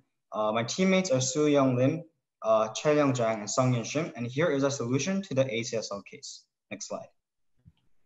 To understand the current situation of ACSL, we approach the issue through SWOT analysis. The strengths of ACSL is its advanced technology, including APC control, autonomous flight technology, longer battery life, high customizability, and wide commercial applications. The weaknesses are high drone price, small customer base, low accessibility, insignificant international presence, and passive investment sentiment. However, the opportunity seen is that it will have wide application on infrastructure and agricultural industry, high flexibility through customization, and the abundance of cash to invest. The threats are that there's fierce competition, a potential of falling back in growing industry due to its passive stance, and the government regulations of drones affecting greatly on drone sales and development. Next slide. Here are some of the key issues that should be resolved as the company progresses. First, this company has a limited customer base, and because of that, there is a heavily underutilized capacity. ACSL has the capacity to produce 30 to 50 drones per month, but in recent 5 years, they only produce 5 drones per month, using 10% of their capacity. The second issue is low accessibility. ACSL's products are generally too costly as the drones are typically 1/3 of the average person's annual salary. This limits the customer bases to financially sound big corporations. Another key issue is passive management mindset, resulting in too much cash left uninvested as stated in the financial statement. Adding on, they have an insignificant international presence in the current drone market. Next slide. To solve the key issue, we researched about the potential market segments in the United States. Currently, infrastructure and agriculture are the largest drone application that can increase the value of ACSL. The commercial drone market size is about $2.4 billion in 2020, and it is expected to grow to $12.6 billion market value by 2025. In the United States, about $133 billion in revenue are from farms. Even the average size of the farmland in the United States is about 444 acres, and there are more than 2 million farms. Now, adoption of drones in the farming sector can enhance the efficiency, and thus, the agricultural drone market is expected to reach $5.19 billion by 2025. The key applications of infrastructure drones are monitoring, maintenance, and asset inventory, as well as the safety of work operations like oil rigs, power plants, and construction. Number of damages caused by natural disasters and climate change has risen over 308 years since 2000, and also in 2017, over 1,000 inspectors died from an inspection in the United States. This is why it became crucial for people to use infrastructure drones. Now, the infrastructure market size is expected to grow about $1.5 trillion by 2024. Looking at the relative market statistics of agriculture and infrastructure alongside the lenient regulation of drones, we believe that the United States is the perfect market to expand for the maximum growth of ACSL. Next slide. Here are some of the solutions for these key issues that we would like to recommend. First of all, we can invest and partner with Automodality, Centera, and Solid Energy as listed in the slide. Investment in Automodality would enhance the autonomous flight system, Centera would allow access to state-of-art agriculture software, and Solid Energy would enhance the battery life suited to the application in the infrastructure and agriculture industry. Secondly, we could develop lease systems for farmers to gain accessibilities to our drones, and trial systems for corporations to increase the accessibility in infrastructure and expand the market. Lastly, by having a partnership with John Deere and OEM drones, we can expand aggressively in the US market. Next slide. From investing and partnering with the companies mentioned earlier, new advanced technology can be applied to the industrial drone PF2 inspector and the agricultural drone AM1. Both drones can utilize Solid Energy's lithium-ion rechargeable cells, which would increase their flight time to more than 1 hour. For PF2 inspector, autonomous flight system enable it to fly in GPS-denied areas, and using software from Automodality enable the drone to approach infrastructure as close as 3 feet. The visual SLAM cameras would allow analysis and map surroundings of the drone. For AIM-1, software from Centera would enable it to perform various inspection and data analysis, such as determination of health of crops through using colors of soil and leaf. Also, the drone would be able to be connected to a laptop or phone, which will make control more accessible to ordinary farmers. Next slide. Let us revisit the accessibility issue and the incorporation of lease and trial run systems. The current ACSL drones are priced about $40,000 max, and this raises a clear affordability issue for farmers. By allowing them to divide up the price of the drone to a monthly payment over 5 years, farmers, the targeted customer of agricultural drones, will be more willing to buy ACSL's products. The partnership with John Deere will include the financial details of the leasing, as John Deere already has a leasing system implemented in their business. Next up is a trial run system. By offering a trial drive program, ACSL can provide potential corporations and governments the real user experience, thus making decisions much easier and more confident. Both of these strategies, with the expanded market in the United States, will create a sound base for increasing the demand of ACSL's products. Next slide. We believe having a partnership with John Deere is crucial for ACSL. As one of the leading companies in its industry, John Deere is the biggest manufacturer of agricultural and construction equipment. It has about 30% of its market share, and it has started developing drones for agriculture application. Leveraging their brand equity and market share and their existing financing system, it will eventually increase the accessibility for farmers to use ACSL's drones. Marketing will be affected by leveraging John Deere's brand to create a win-win situation, and easy instruction and education guidelines will be provided to each customer. Next slide. The drone market, as established before, is a rapidly growing market with hundreds of competitive companies with their own products. Now, how are ACSL's drones unique to any other drones? Well, ACSL's drones will further reinforce its battery life, which is already an advantage over competition by working with solid energy. New lightweight battery will increase the battery life to 1 hour of flight time, while the average flight time of commercial drones on the market are only around 20 to 30 minutes. Adding on, utilizing advanced distance controlling and environmental adaptation software, ACSL's drones can get as close as 3 feet to its targeted location, getting a detailed image and clearer inspection. The average distance of other drones and from other companies can only approach a targeted location at around 50 feet. ACSL also has autonomous flight systems and visual SLAM cameras that enable the drones to fly in GPS-denied areas, all at the frontier of technological advancement. Lastly, the application of our drones are flexible, realistic, and efficient, harnessing the full potential of our drones. While many of ACSL's competitors focus its drone application and payload, our solutions are focused more on inspection, which is more realistic and an economically efficient application of drones. Next slide. In the year 20, we will plan sound expansion in the United States market. Then in the second quarter of 21, we will make an investment or a collaboration with Centera, an agriculture imagery software company. At the fourth quarter of the year 21, investment or a collaboration will be made with Solid Energy for a longer flight of drones. In the first quarter of 22, commercial drones of PF2 Inspector and AM1 will be produced. Finally, at the third quarter of the year 22, ACSL will build a partnership with John Deere. Next slide. Looking at the revenue projection graph on the slide, the blue is the revenue projection stated in ACSL's investor relations page. The red bar is the additional revenue we forecasted by implementing our solution. To break it down, with the additional camera and battery installment to our agricultural drones, it will approximately be around 4 million yen. Our goal is to sell 700 agricultural drones by the fiscal year of 2023. The additional lease and trial run system will also increase the accessibility and demand of ACSL's drone, thus creating more revenue than the original projection. While the year-over-year growth of the original revenue projection was 9.5%, our revenue projection predicts about 42.4% year-over-year growth of revenue.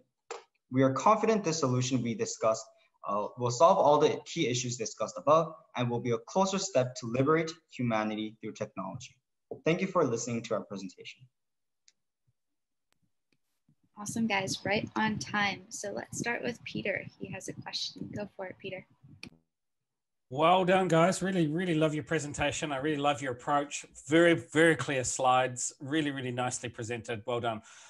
Could you just define your definition of what a partnership is? Because in two of the cases, you're using another company's technologies to enhance the technology for this company. But in another definition, you're actually using their brand in order to sell or lease or expand your customer base. I'm interested in your definition of partnership and what the three different definitions are. So first, to start with John Deere, we established the fact that John Deere is a company with a lot of market share in agricultural related equipment. And for them, the partnership with John Deere will mainly be based on the fact that we are going under John Deere and utilizing their brand and creating an agricultural drone and supplying the drone to John Deere so that they can open up the customer base that they already have established as a big agricultural equipment. And we are going to utilize the fact that they have a financial leasing detail so that our customers like farmers, which is our targeted customer, will be less financially burdened to buy ACSL's drones.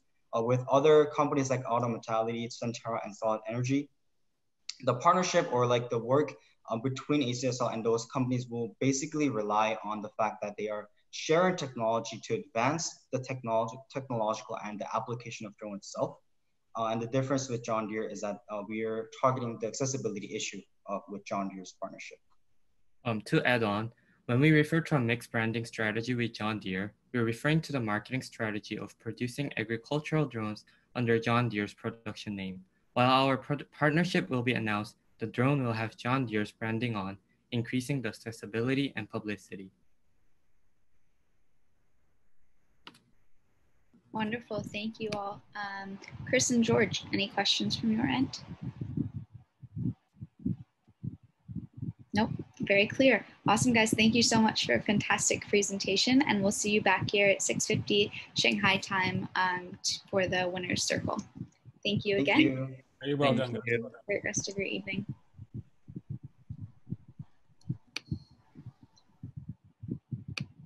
Now we're ahead of time. Okay, let me let in the next team. So that was team 6. Let's find team 7.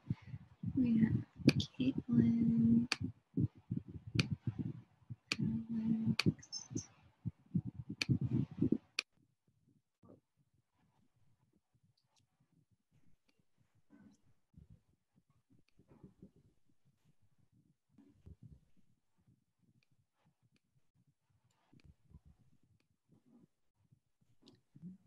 Hello, team 7. Are you all here? Wait, who's not here? I think we're missing one member. I'm in. Who are you missing? Hi, guys. Alex Yu. He's not in the waiting room. Oh. Are you in the There he waiting is. room? I see him. Hi, Alex. Okay. All right, is everyone here from your team? Hi, yes, we're here. Wonderful. Well, thank you guys so much. We're very excited to hear your presentation. Just as a reminder, you will have 10 minutes, followed by around 4 or 5 minutes for a Q&A round. During your presentation, we will give you a reminder at the 2-minute mark and at the 30-second mark, and that will come in through the chat. So please keep the chat open. Once your 10 minutes are up, I will have to cut you off if you're still speaking, so try to stick to the time limit. Can I get a thumbs up to see if you guys are ready to go? Awesome. I'll count you in. Ready? 3, 2, 1. Good luck.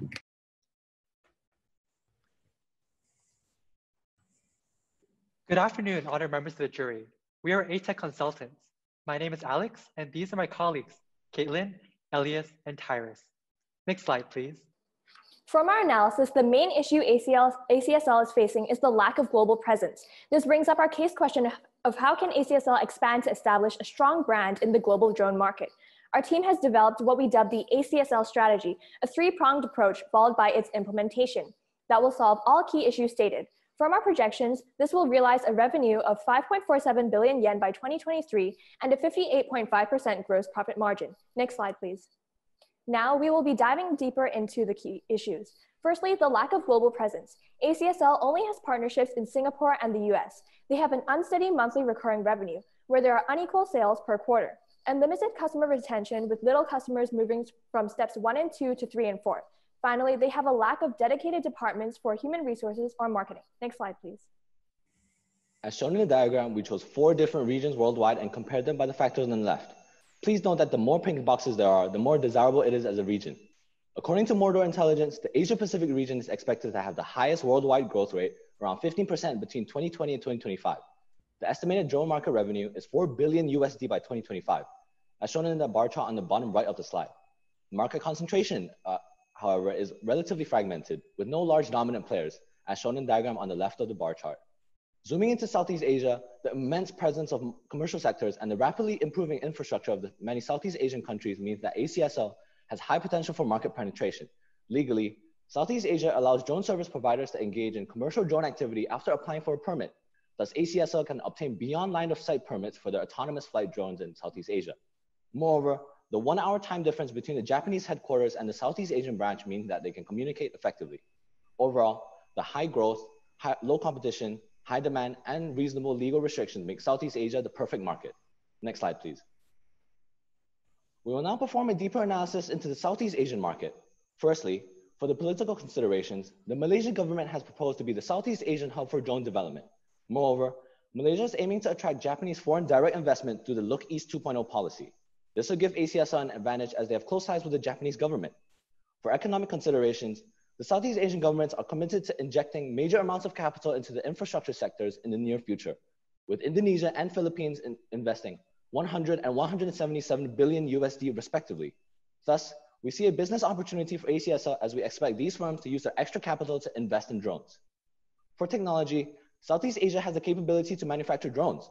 Indonesia is home to the first drone factory in the region, where 80% of the raw material is produced domestically. So if ACSL can invest in a factory based in Southeast Asia to lower their cost of production. Lastly, manufacturing, mining, and agricultural uses of drones are the largest market segments in Southeast Asia. Manufacturing and mining are highly aligned with ACSL. Here are three main competitors for ACSL in the global drone market: TerraDrone, Aerodyne, and Deere. As seen from the second column, these drone companies all have global operations. Aerodyne was established in Malaysia and operates in Southeast Asia, but has a stronger presence in the North and South America and Europe.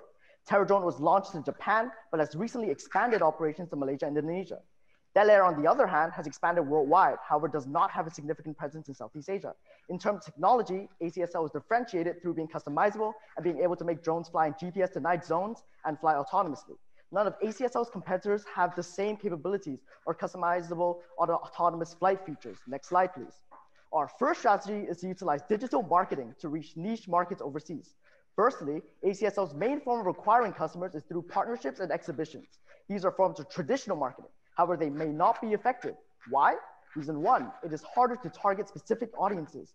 Reason two, it is passive and not proactive, thus difficult to receive feedback from these events. Secondly, marketing ACSL's technology. Unlike tech enthusiasts, industries are not interested in the development of technology unless they can understand how it can benefit them. Our solutions to employ account-based marketing, locating specific niche industries that has not been tapped by commercial drone competitors in the region.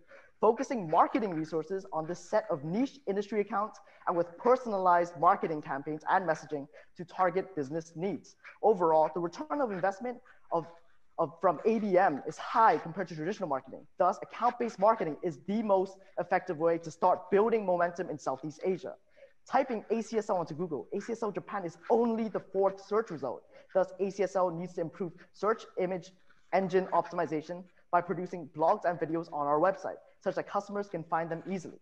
Thirdly, we differentiate ourselves through security and service. ACSL should position and brand their products as made in Japan, emphasizing the security and reliability of their drones. In a time where data confidentiality is a strong point of concern globally, we recommend that ACSL also invest in live chat videos on our website to showcase drones in action.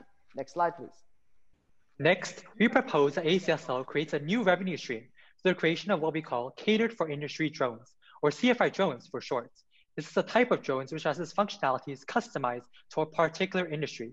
Currently, ACSL's 4 main industries of focus are delivery, infrastructure inspection, disaster relief, and warehouse inventory applications. Through the engineering expertise from past clients, ACSL can easily create a drone catered for each industry. For example, ACSL previously helped Japanese e-commerce company Rakuten to create a delivery drone.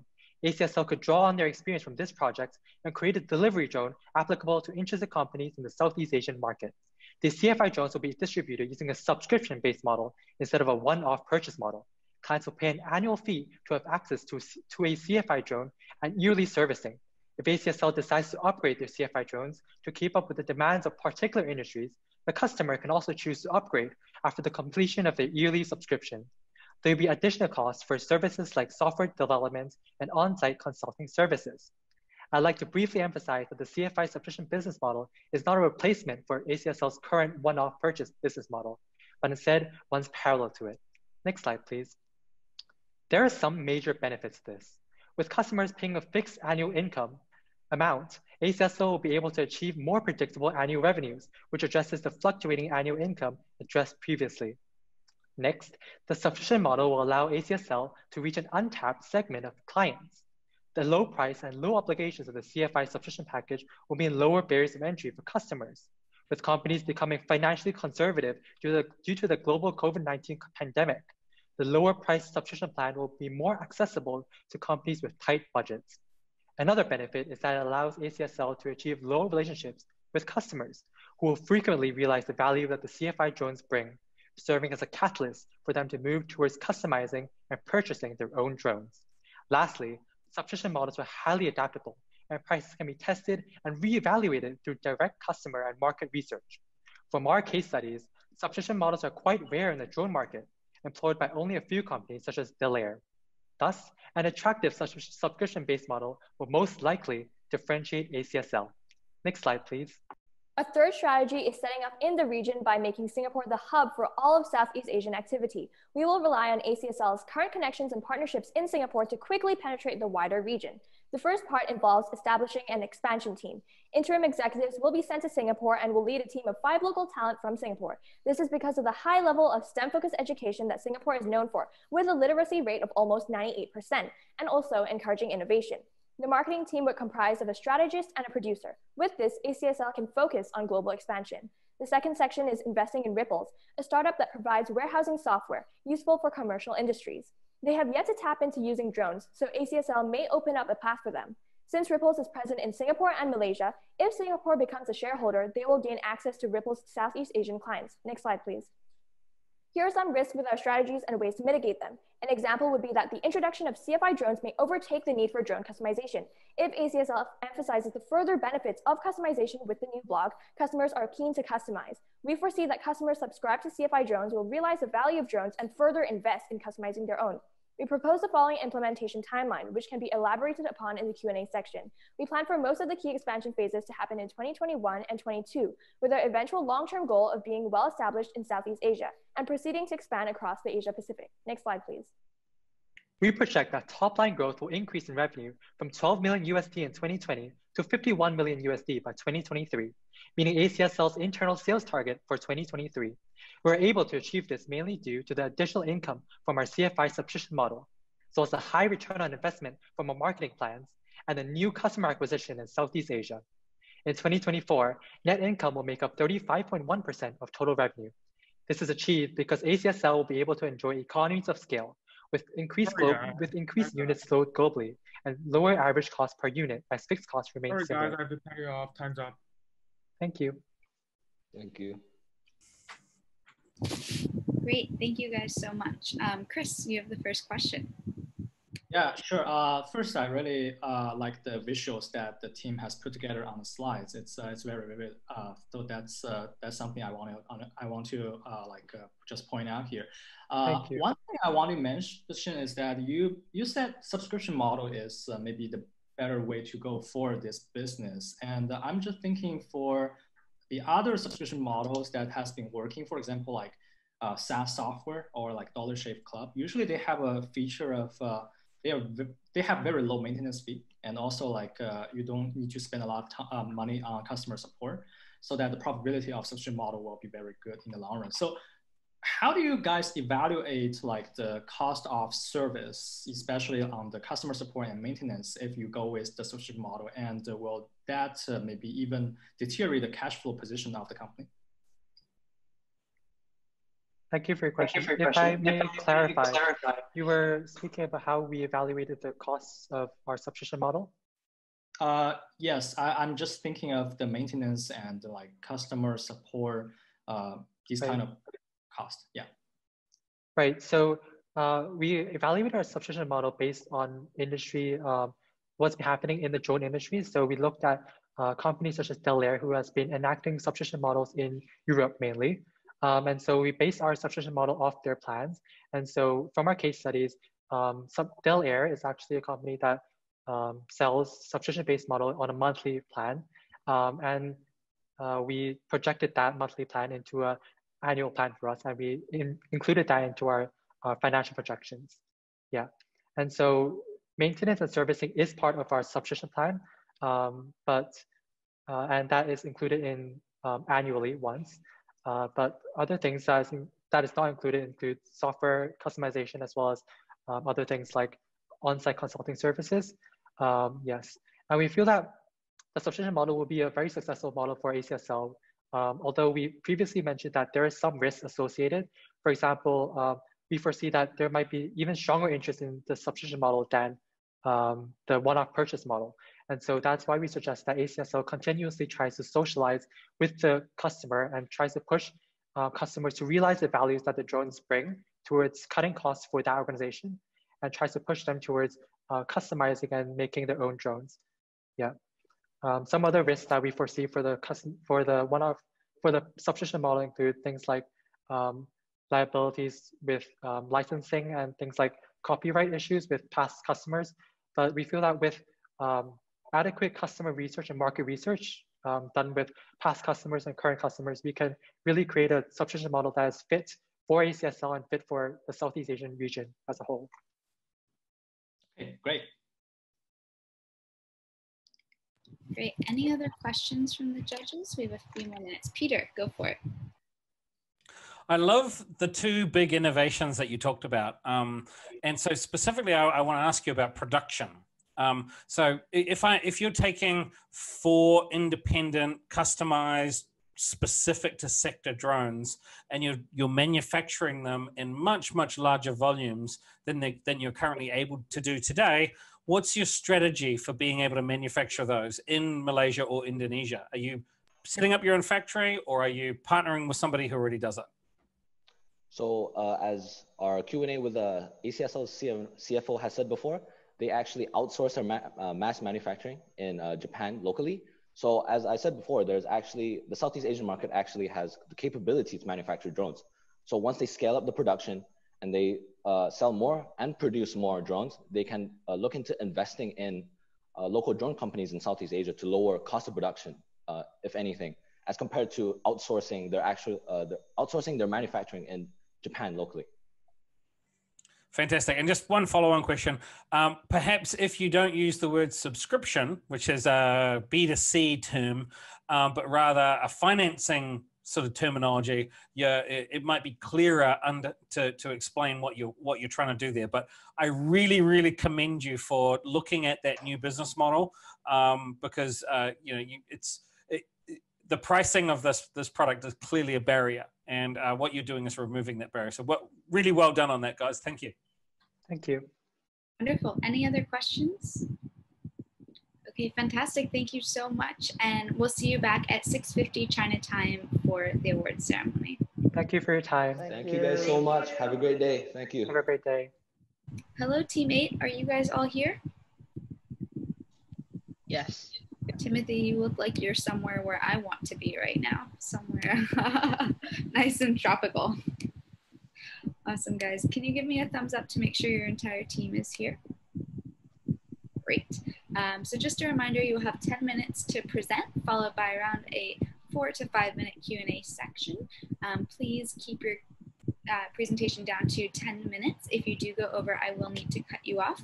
We'll also give you a reminder in the chat box when you have 2 minutes left and 30 seconds left. So keep that chat box open so you can see those. If you're ready, give me a thumbs up and I'll count you down. All right, ready? 3, 2, 1. Good luck, teammate. Good afternoon, judging panel. As the development of drone industry skyrockets, it has become difficult for startups like ACSL to break into the global scene due to fierce competition. I'm Timothy, and alongside Jackson, Hayden, and Justin, we will introduce to you our analysis and strategies for ACSL to enter the international market. Next slide, please. After thorough analysis, ACSL is currently facing low retention rate, insignificant market share, and inadequate presence in overseas market. To tackle the above issues, a detailed investigation in the European renewable energy infrastructure inspection industry, which we will further refer as REII industry, and the US drone delivery industry has been conducted. It is believed that the expansion into these markets is the most viable way for ACSL to improve its business. Next slide, please. So let's delve into the European market first. With a forecast of $63.8 billion of market opportunity, Europe is predicted to be one of the fastest growing markets that would dominate the drone industry by 2027. Taking up 15% of the electricity production, wind power in Europe is expected to become more significant as an energy source. According to research, the REII industry will be growing at a CAGR of 27.1%, while most drones will be used for surveying and inspection purposes. We identify the European REII industry as a possible strategy for ACSL to excel in the international market. Next slide, please. Across the pond on the US side, online shopping has a large potential for business, as it is expected to reach a total over $1.3 trillion by 2025. Using drones for delivery, the average cost can be reduced by more than 16 times. Some might worry that drones are limited in load. However, referencing Amazon, 85% of packages can be easily carried by a medium-sized drone, such as the PF2 from ACSL. There's a huge potential demand for high numbers of drones in the US as retailers try to cut down their costs and attempt at a more efficient delivery. This can also serve to complement the European market in our internationalization strategy. Next slide, please.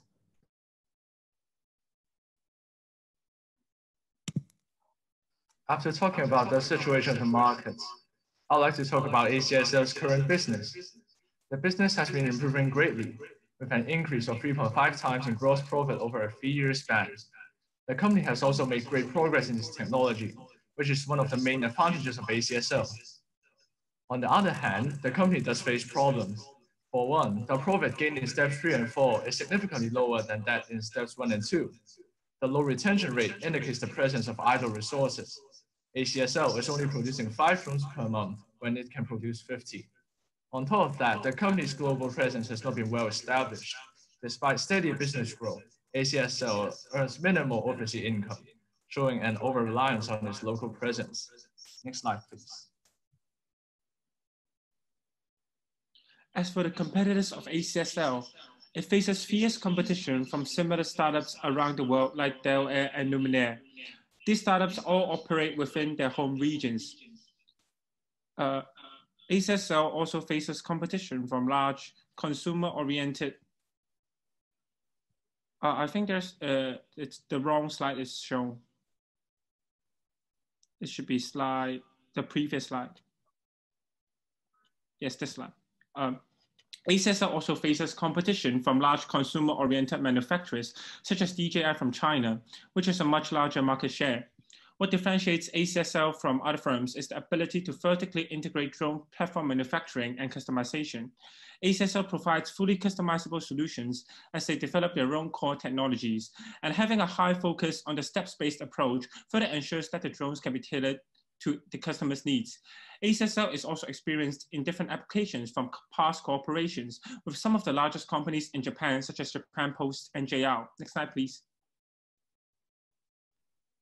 With all these in mind, I will explain how our strategies are viable for ACSL to enter the European REII industry. Since sustainable living has gained popularity, forms of renewable energy have gathered global significance. Europe has offshore wind farms with over 200 gigawatts of capacity, allowing ACSL's customizable plans to be widely adopted. To enter the European market with greater success, we suggest ACSL modify its branding by emphasizing more on sustainability. Advertisements could be produced on various platforms oriented to businesses. Also, ACSL could produce more videos in English. Meanwhile, rigorous R&D is needed to upgrade the technology. This can not only help ACSL lead to industry's technology, but also enhance its ability to cope with harsh conditions. With extensive advertisement and unmatched technology, ACSL could cooperate with large firms in Europe to increase revenue from mass production and build a stronger global network. Next slide, please. Moving on, let's take a look at a strategy designed for entering the US drone delivery market. The US population has a high demand for online shopping, with the amount of e-commerce per capita in the US being one of the highest in the world. Since numerous drones would be needed for the application of drone delivery, ACSL can solve the problem of having low return from steps 3 and 4 by investing into the industry. And for ACSL to enter the market more easily, we think that the company could approach large retailers, such as Macy's and Target, to capitalize on the excess market capacity. We also suggest ACSL take advantage of its customization options to develop solutions that are in line with the retailer's logistical systems so as to stand out from other companies. To better secure a place in the market, ACSL can invest into R&D to increase the geographical coverage of its drones, which can then be complemented with the drone's autonomous flight capabilities so that the online shopping sites can ship to GPS-denied regions. Moreover, mass deliveries can further cut costs, increasing incentives for online shopping sites to use drone delivery in the future. Next slide, please. To better evaluate our strategy, we will use the PESTEL model to assess the situation. For starters, the China-US trade war lowers the export of Chinese products, creating an opportunity for ACSL to enter the overseas markets. In terms of the economic limitations, ACSL has to reconsider transportation costs and insurance premium when entering overseas markets. Moving on, cases of drone assault in the US may make local companies hesitate to use drones. From the technological perspective, ACSL possesses autonomous flight technology in GPS-denied areas. In terms of environmental considerations, promoting reduced usage of non-renewable energy sources is crucial, and this coincides with the company's branding. Lastly, ACSL has to be aware of the legal barriers set by countries that might hinder the deployment of commercial drones. Next slide, please. The SWOT analysis allows us to evaluate the strategy more comprehensively by incorporating 4 key elements. Strengths and weaknesses are internal factors that might influence the business strategy. Business advantage, such as high customizability of drones and high R&D capability, are ensured by the full support from Japanese authorities.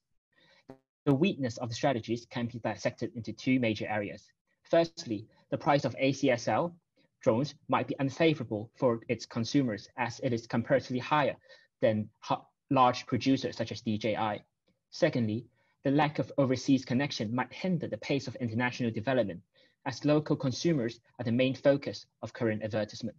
Their language and range are expected to be diversified. Opportunities and threats are external factors that might affect the business strategy. Statistical trends from both regions support our strategy. Moreover, several new large-scale wind farms are to be completed in Europe by 2030, increasing the demand for maintenance drones. On the other hand, challenging obstacles for ACSL include having to gain trust from large wind farm operators and competing against local firms in Europe, and having to break into a more or less established market in the US. Currently, Siemens, alongside SkySpecs and Force Technology, are among the key players in the European REII industry. And in the US, Amazon has already established its own fleet of drones for delivery. ACSL is also vulnerable to fluctuations in supply as it currently depends on NVIDIA for its image processing hardware for its autonomous flight capabilities. To implement our strategy, we propose to enter the US market first. Next slide, please. As there is already established competition in the drone delivery industry, and entering the market in Europe will require more capital. Throughout the project, our team suggests ACSL use the customer retention rate, the international to local projects ratio, the revenue of the company, and the percentage profit from steps 3 and 4 as KPIs. This concludes our business strategy plan for ACSL. Thank you for your attention. Wonderful, thank you so much. Any questions for the team? Chris, Peter, George. Yes, Peter, go for it. Hey guys, despite the technical difficulties, I thought there was a really good presentation. You kind of gave a very, very interesting overview of the opportunity in Europe and the US, and you're one of the first teams to do that today. When you say enter into the US market, just so I'm clear, this is a huge competitor that you're going up against, Amazon with their existing technologies. What research have you done to either to consider going up against them versus selling your technology to them or providing technology to Amazon as a major player?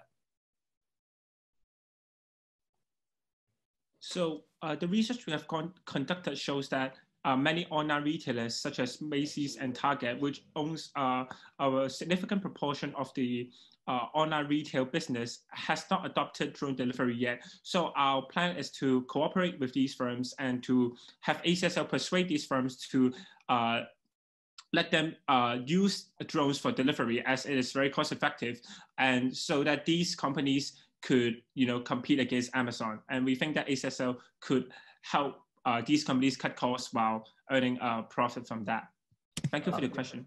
There's also a point to add, and even though drone delivery offers a lot of advantages, as we have just mentioned in the presentation and also the PowerPoint, and there are some companies that haven't realized that these advantages are existent. And so that I think the introduction of ACSL to the market can open up a lot of possibilities for these companies to realize the advantages that are presented by drone delivery, which increase the market demand for ACSL. Wonderful. Any other questions for the team? If If not, thank you guys so much, and we'll see you in about 30 minutes, a little bit less, for the awards ceremony. Have a great rest of your day, and we'll see you soon. Thank you. Thank you. Thank you. Hello, Team 9. How are you doing? Can you give me a thumbs up to make sure that your entire team is here? I believe there are just 3 of you. Is that correct? Yes. Yes. So just as a reminder, you will have 10 minutes for your presentation, followed by around 4 or 5 minutes for the Q&A section as well. During your presentation, you will get a reminder at the 2-minute mark and at the 30-second mark. But if you do go over your 10 minutes, I will need to cut you off to make sure that we keep time well. So when you're ready, please give me a thumbs up and I will count you in. You guys ready? Great. Yes. 3, 2, 1, good luck. Hello, everyone. We are Team Heterogeneous, and today we will be presenting to you our strategies for ACSL's global expansions. So here's a table of contents, and we will be explaining our strategy in this order. Next slide, please. So as our first suggestion, we think that ACSL should prioritize expansion in the Asia-Pacific region. So there are 2 main reasons for this. So first, commercial drone market in the APAC region is expected to grow exponentially in the next few years. So as we can see on the picture on the left side, the APAC region would exhibit the highest compound annual growth rate of 28.2%. And as we can see from the graph on the top right, the commercial drone revenue is, the value of commercial drone revenue is rising significantly. As our second reason, APAC is geographically close to ACSL's headquarters, which is Japan. So considering the coronavirus conditions, it is estimated that businesses will be held virtually for the next few years. So it is important for ACSL to expand in areas that are geographically close so that talks and workshops can be held virtually with clients and customers without time distance as a deterrent. Next slide, please. So our second suggestion is that ACSL should expand its services into the agricultural sector. And the reason for this is that the value of drone services is expected to be second highest in agriculture. So coupling ACSL's global expansion together with involvement in agriculture can be expected to significantly increase profit. However, there is an issue here that ACSL has never been involved in agriculture to date. So this is the main issue we'll be addressing. One of the sub-issues is that there are no opportunities to design agricultural drones in Japan because most of the farms in Japan are small and so don't need drones to operate. So the solution to this would be to expand to a region that actually has many large farms. The second sub-issue is that ACSL has no experience in designing agricultural drones for aforementioned reasons. So the solution would be to partner with firms that already have the know-how and experience in the agricultural field. Next, please. So as a country that fulfills both of these, we think that Australia is a prime candidate for expansion into the agricultural sector because Australia has many large farms and more than half of the land area is used for agriculture. And the average farm size is very large, which means that there will be demand for drones for inspecting and managing farms.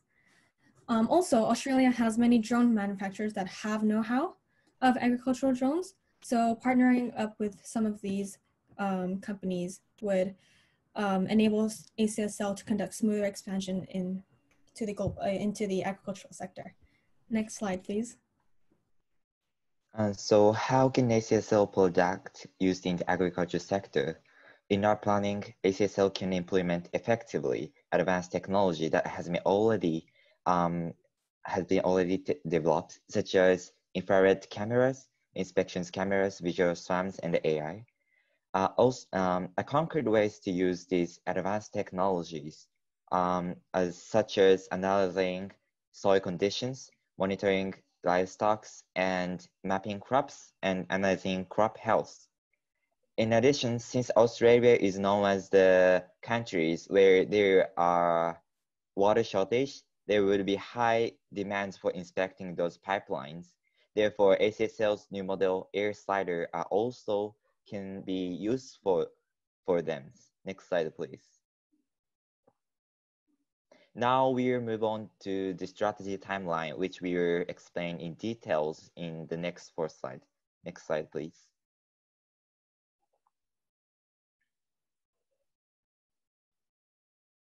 So as step one, we think that ACSL should partner up with firms in the APAC region. As we mentioned earlier, ACSL has little experience in agricultural drones. So partnering up with companies that already have experience and have already given results would be beneficial for ACSL's global expansion. Step two, establish an online platform for sales inquiries and start online advertising. As mentioned, businesses will be held virtually for the next few years. So it is crucial for ACSL to be able to promote their company virtually.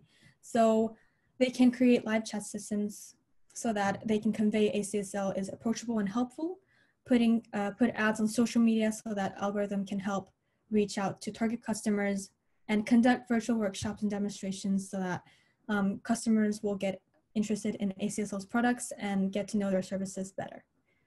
Next slide, please. So how cost effective will online advertising be? We think online advertising will be high cost effective. Take a look at the graph on the left side. The rate of internet using farmers is sufficiently high and increasing. Hence it is able to stay online advertising can be expected to reach target customers. To make this more cost effectively, we'd like to suggest to adopt outsourcing. Here is an example of crowd workers. By conducting like this, the cost of establishing an online platform can be reduced. Next slide, please. So step 3 is to start providing services to customers from the APAC region. And if ACSL has in fact expanded to Australia, then they should aim to finish designing the first drones before September 2024, as this is springtime when farmers will start planting their crops. Additionally, if the pandemic has passed by this time, then they should look into building physical branches in the regions that they have expanded to. This will make face-to-face business possible, which will in turn make it easier for ACSL to provide their services. However, there is some potential competition, and so it'll be important for ACSL to differentiate from these competitors by emphasizing the fact that they can customize drones to fit specific needs and other special traits. Next slide, please. So step 4 is to analyze the results of the expansion and what can be learned. And any lessons that have been learned should be applied to strategies for further expansion. Step 5 is to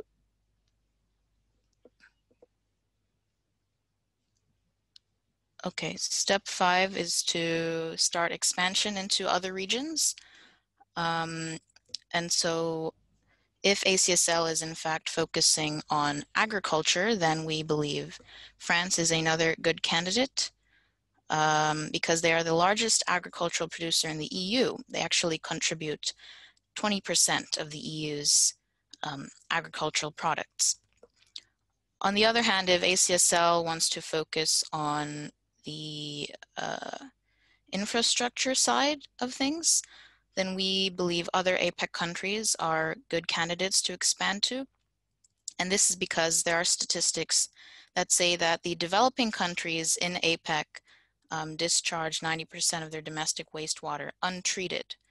And so it can be expected that sewage pipes will be built in these areas, and those sewage pipes will need to be inspected. And so again, the air slider, the new drone, can come into play here. So to summarize, our main 2 points are that ACSL should expand to the Asia Pacific region as a first step, and they should also expand into the agricultural sector to maximize their profits. That is all. Wonderful, thank you so much. Looks like George, you have the first question. Yeah, guys, I actually loved your presentation. I like the ideas. I think your train of logic is very good. There are some, hiccups, but in general, I really like the sewage pipe idea, because honestly, this is one of the most feasible things that you can do with drones. Just as a thought, there is drones can be used to inspect methane leakage when you do, when you transport gas, natural gas. So I really like that's one of the, I think, most interesting ideas that I've heard today. I have actually a couple of questions, but the question I'm going to ask, you mentioned in the beginning you chose agriculture because it's like a second ranked in terms of the price, whatever. Was there anything else that you considered, in the beginning when you were choosing agriculture sector? Like any other metric, growth, costs, or just like because it's the second? Like why agriculture? Just want to understand the how you came up with agriculture. So we, besides agriculture, we considered disaster promoting, doing more on disaster relief and other sectors. But as the first step, we thought that promoting ACSL's capabilities to agriculture would be the most efficient way. So we chose agriculture. Do you guys have anything to add? We did also consider the differences in drone regulation. So we kind of looked at, what countries have the same kinds or the similar kinds of drone regulation as Japan. But we came to the final conclusion of agriculture. One, it's not in the slides, but an additional reason is that overpopulation is another problem that will come into play in the next few years. And so there will be a need for more food. So more food will need to be grown. So the agricultural sector itself is going to grow. And so more drones will come in demand. So that's why we chose agriculture as a final decision. Yeah, it could have been like lots, more powerful if you could show it like the current state and the future. But overall, I think you guys, I actually loved your presentation and I liked your ideas. Thank you so much, guys. Thank you. Wonderful. Any other questions, Peter or Chris? Yes, Peter, go for it. Peter, you are on mute. There we go. I'll turn it on so you can hear me. Great presentation, guys. Really love the flow. I agree with George. I just wanted to know why you chose Australia. Australia, massive country. Yes, there is some established industry there, but the existing drones don't have a very large battery capability. Perhaps you could have achieved exactly the same type of result testing a market outside of Japan with nearby New Zealand, or maybe another market. Why did you specifically choose Australia?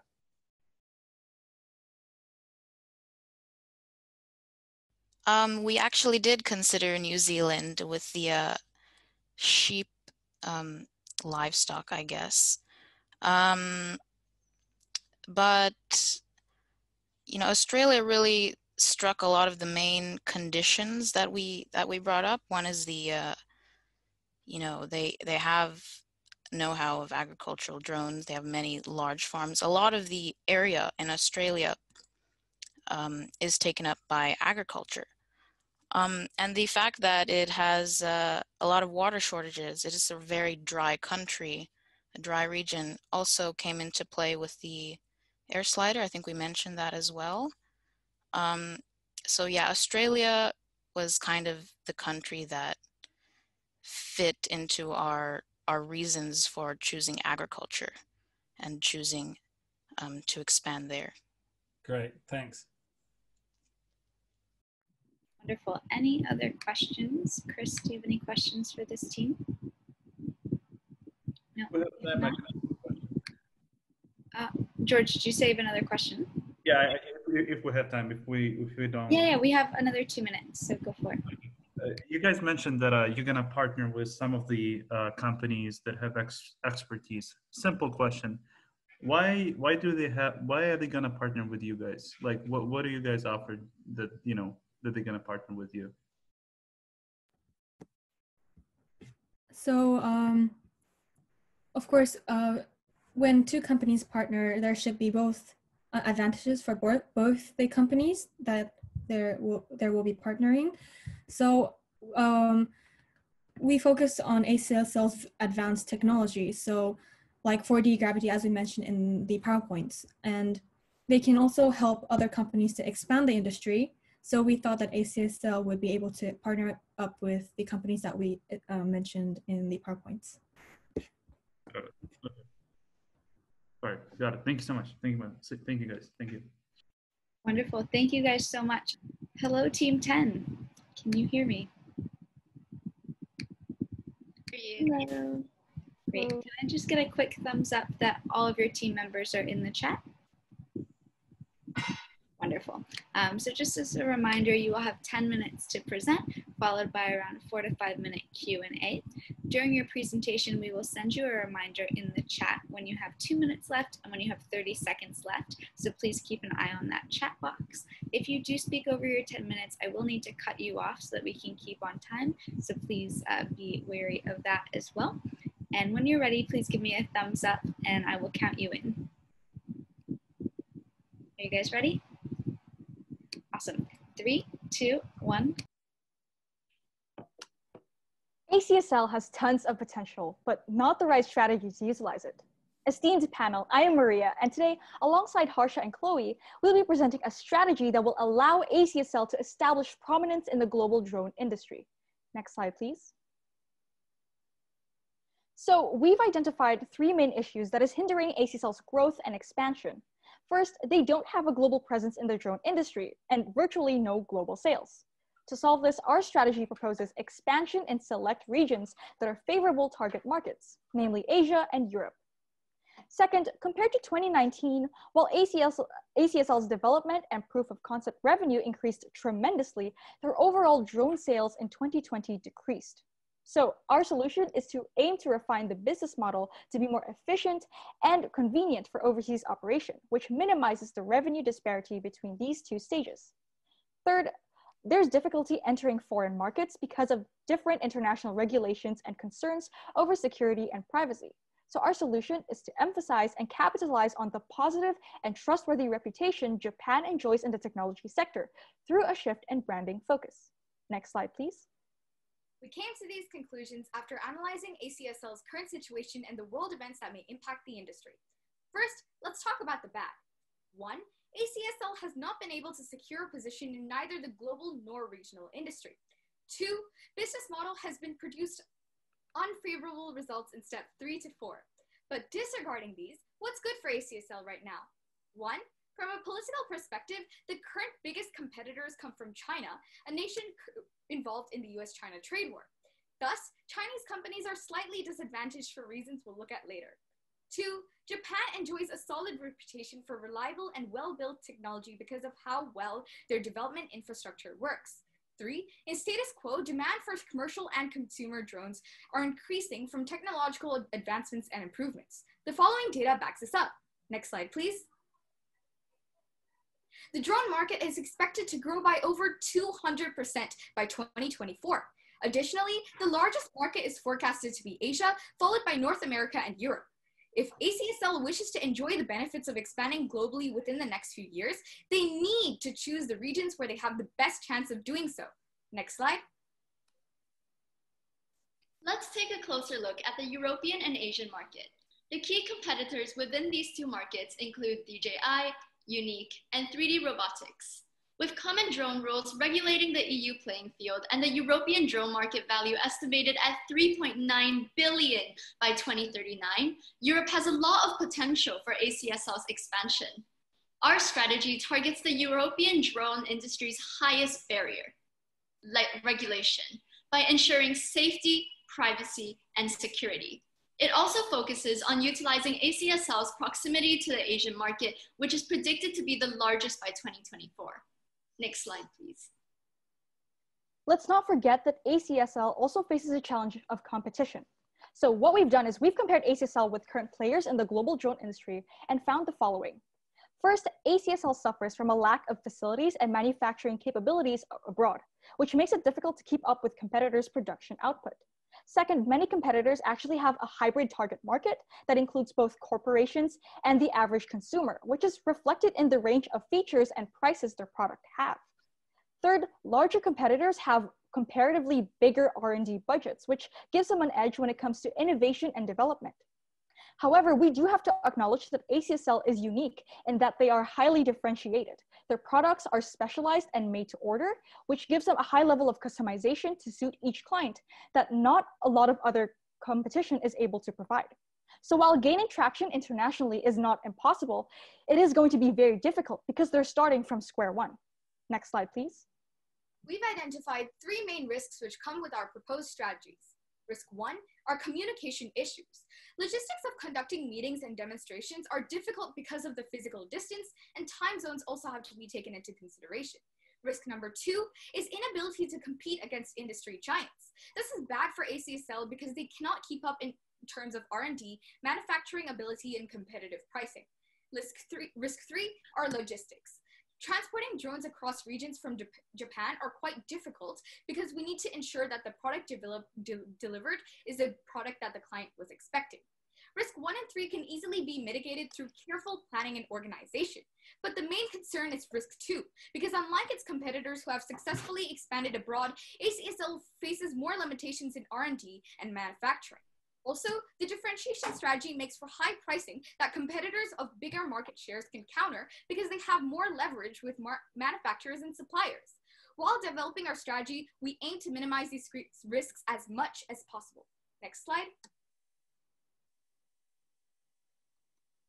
Our first recommendation is to consider a staggered expansion with regional expansion across Asia first, followed by expansion into Europe.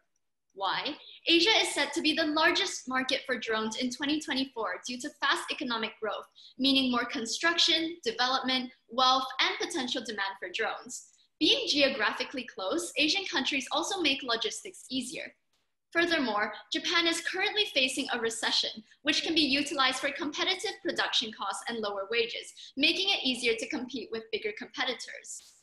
With the scrutiny Chinese companies are currently facing due to the US-China trade war, ACSL can take advantage of the current situation and maximize their global growth.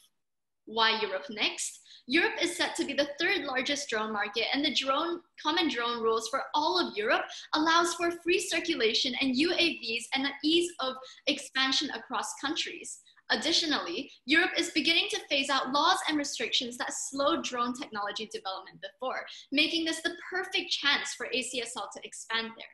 Next slide, please. Our second recommendation is for ACSL to adopt a strategic expansion process.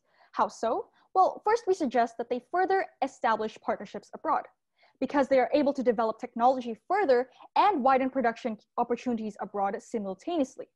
Furthermore, we recommend that they partner with and invest in overseas startups or businesses specifically, especially in the logistics, manufacturing, and tech sectors. Second, we encourage them to manufacture abroad as much as possible by utilizing connections to integrate software or develop certain product components abroad, similar to what they already do with companies like Aeronext, 7 Sense Robotics, Automodality, and much more. This is a win for both parties because consumers are able to access new features and technology that competitors are not able to offer, and both companies get business in the end. Third, we want ACSL to emphasize software. Why? Because big competitors like DJI have bigger R&D budgets, and so they are able to dominate the drone hardware innovation sector. By investing in both software and hardware, ACSL is able to ensure a competitive edge. Next slide, please. To address issues with the current business model, we've adapted it to make it more suitable for international operations, specifically in steps 1 and 2. We're changing step 1 by including the option of replacing physical demonstrations with a 3D simulation. Observing the current COVID-19 situation, physical meetings are not always feasible, and rather than waiting for the opportunity to resume, we suggest that ACSL adopt a way around it instead. This allows for viewing of the product regardless of distance or limitations. For steps 3, as Maria has said, ACSL can expand on their connections to produce certain components of their products, helping reduce the amount of work for Japanese headquarters. Through these changes, ACSL will be able to work well with foreign clients as they do with local ones. Next slide, please. We recommend ACSL refocus how they plan to present themselves in the foreign market. ACSL highly values privacy and security, which the company needs to hone in on, as this is crucial in obtaining the trust of clients in European and North American markets. Furthermore, with the US-China trade war lowering demand for Chinese products and placing China under scrutiny, ACSL is in a good position for growth. Chinese companies and goods are doubted due to the stereotype of cheap, low quality, and security compromised products they have. Japanese technology is reputable and trusted due to its reliability, and that is one of the main reasons anyone buys anything Japanese. This gives ACSL an advantage against DJI and other large Chinese companies. Lastly, drones are starting to be used for positive social impacts, and countries are starting to utilize UAVs for tasks such as inspection and delivery. So the company needs to emphasize how they are going to be able to contribute greatly in the improvement of people's lives. Through this strategy, we are more than confident that ACSL will be able to realize their vision of liberating humanity through technology. And that concludes our pitch. Does the panel have any questions? Wonderful. Thank you guys so much. So who has a question on the panel? Let's see. Chris, you start. Chris, you're on mute. Now we can hear. Yeah, just want to acknowledge that the passion for the presentation is really awesome. So I think that's really great. And since you mentioned that at this moment there's a trade war between China and the US, and maybe this Japanese company can take advantage of it. So just curious, why not just directly go into Europe maybe for now, instead of maybe you want to do it for the step 2? We think that it's better to expand to Asia first, because firstly, Asia is expected to be the larger market in the near future as compared to Europe. And we also see that logistically, it's more reasonable to expand to Asia since it's geographically closer, which makes things like time zones easier. And it is also because we think that ACSL has to focus on one region at a time to make sure they have enough money to do this. So we think Asia is the better first step. Okay, great. Great. Any other questions for the team? Peter, go for it. Thank you, guys. I really love the presentation. I just wanted to clarify, I wanted to understand a little bit more about your international business model. How is your international business model different from the current business model? Okay, so from the current business model that they have, you can see that in steps 1 and 2, which is the proof of concept, something happens within those processes that lead to a decline in steps 3 and 4. And what we see is that with expanding internationally, there is a problem of, physical distance, because it's difficult to coordinate physical demonstrations that ACSL does if you have to travel back and forth or, have to somehow ship the product over. We don't think that this will be good if ACSL wants to expand internationally, because it will, make the time of development much longer. So for the 3D drone simulation option, we see this as a good alternative for when companies are not able to view the product live, or in current situations like the COVID-19 outbreak, when social distancing has to be implemented. And so in a way, this business model is more accessible than the current one that they have. And it sort of eliminates a lot of the, the legwork that is involved in developing the final product. And we hope that by doing this, we're able to make the business model more approachable and accessible, particularly for clients, and that this will sort of get them to finish on with steps 3 and 4, which is the actual drone sales. Great, thank you. Great, any final questions for the team? Okay. Thank you very much. Thank you to the whole team and to my my esteemed colleagues, my judging team. It was incredibly difficult to judge all of your amazing work. Let me tell you, we were really, really impressed. In fact, you guys have all got very, very bright futures ahead of you. Both the analytical work, the strategy work, and the different innovation thinking that you've done to try and take this, what is, as you all correctly pointed out, a very, very high potential company out of Japan onto the global stage and sort of plan out its future. We were very, very impressed. We had to choose, obviously, 2 winners. And we had to choose a grand prize and a runner-up. But before we sort of announce who those winners are, we just wanted to make a few comments and a few special mentions. It was really interesting how many of you sort of chose the Asia Pacific region as the core markets, but a few of you chose to branch outside of that strategy. And, you know, one of you chose the US market, one of you chose the Indonesia market, one of you chose the Australia market. And so we thought that was really, really, really fascinating. So Team 8, we just wanted to give you a really fantastic sort of special mention, not only by calling out Australia and focusing on the sewage pipe use case. We were really impressed by that. In particular, we think that that's a use case that the drone technology is very, very well suited for, and it's a very, very viable first step. The other special mention that we wanted to sort of call out was replacing boats with drones.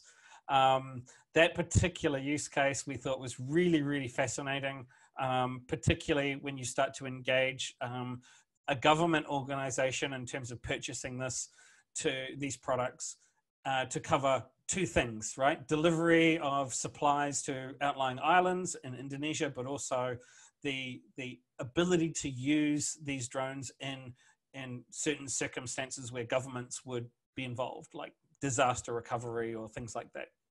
So 2 really, really, really special mentions we wanted to call out.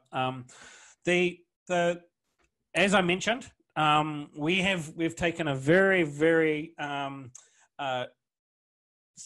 numerical approach to recording the different elements. If you're not familiar with how we're judging it, it was judged on your ability to diagnose the issue up front, to analyze the issue, to include some scope of innovation in your recommendations, to show that you've validated and that you've got good metrics behind your business case. And I know some of you are a little disadvantaged because you're not necessarily business or economics students. So well done to those of you who like broke out of your, stepped out of your safe place into a world of business to try it out.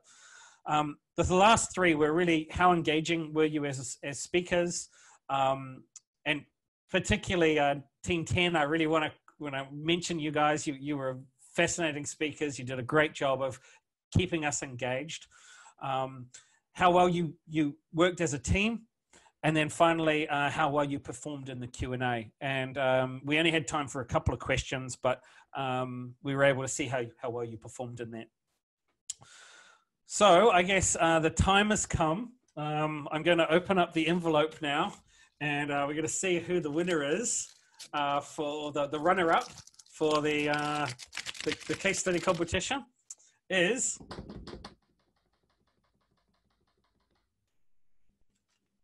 the runner-up is Team 6.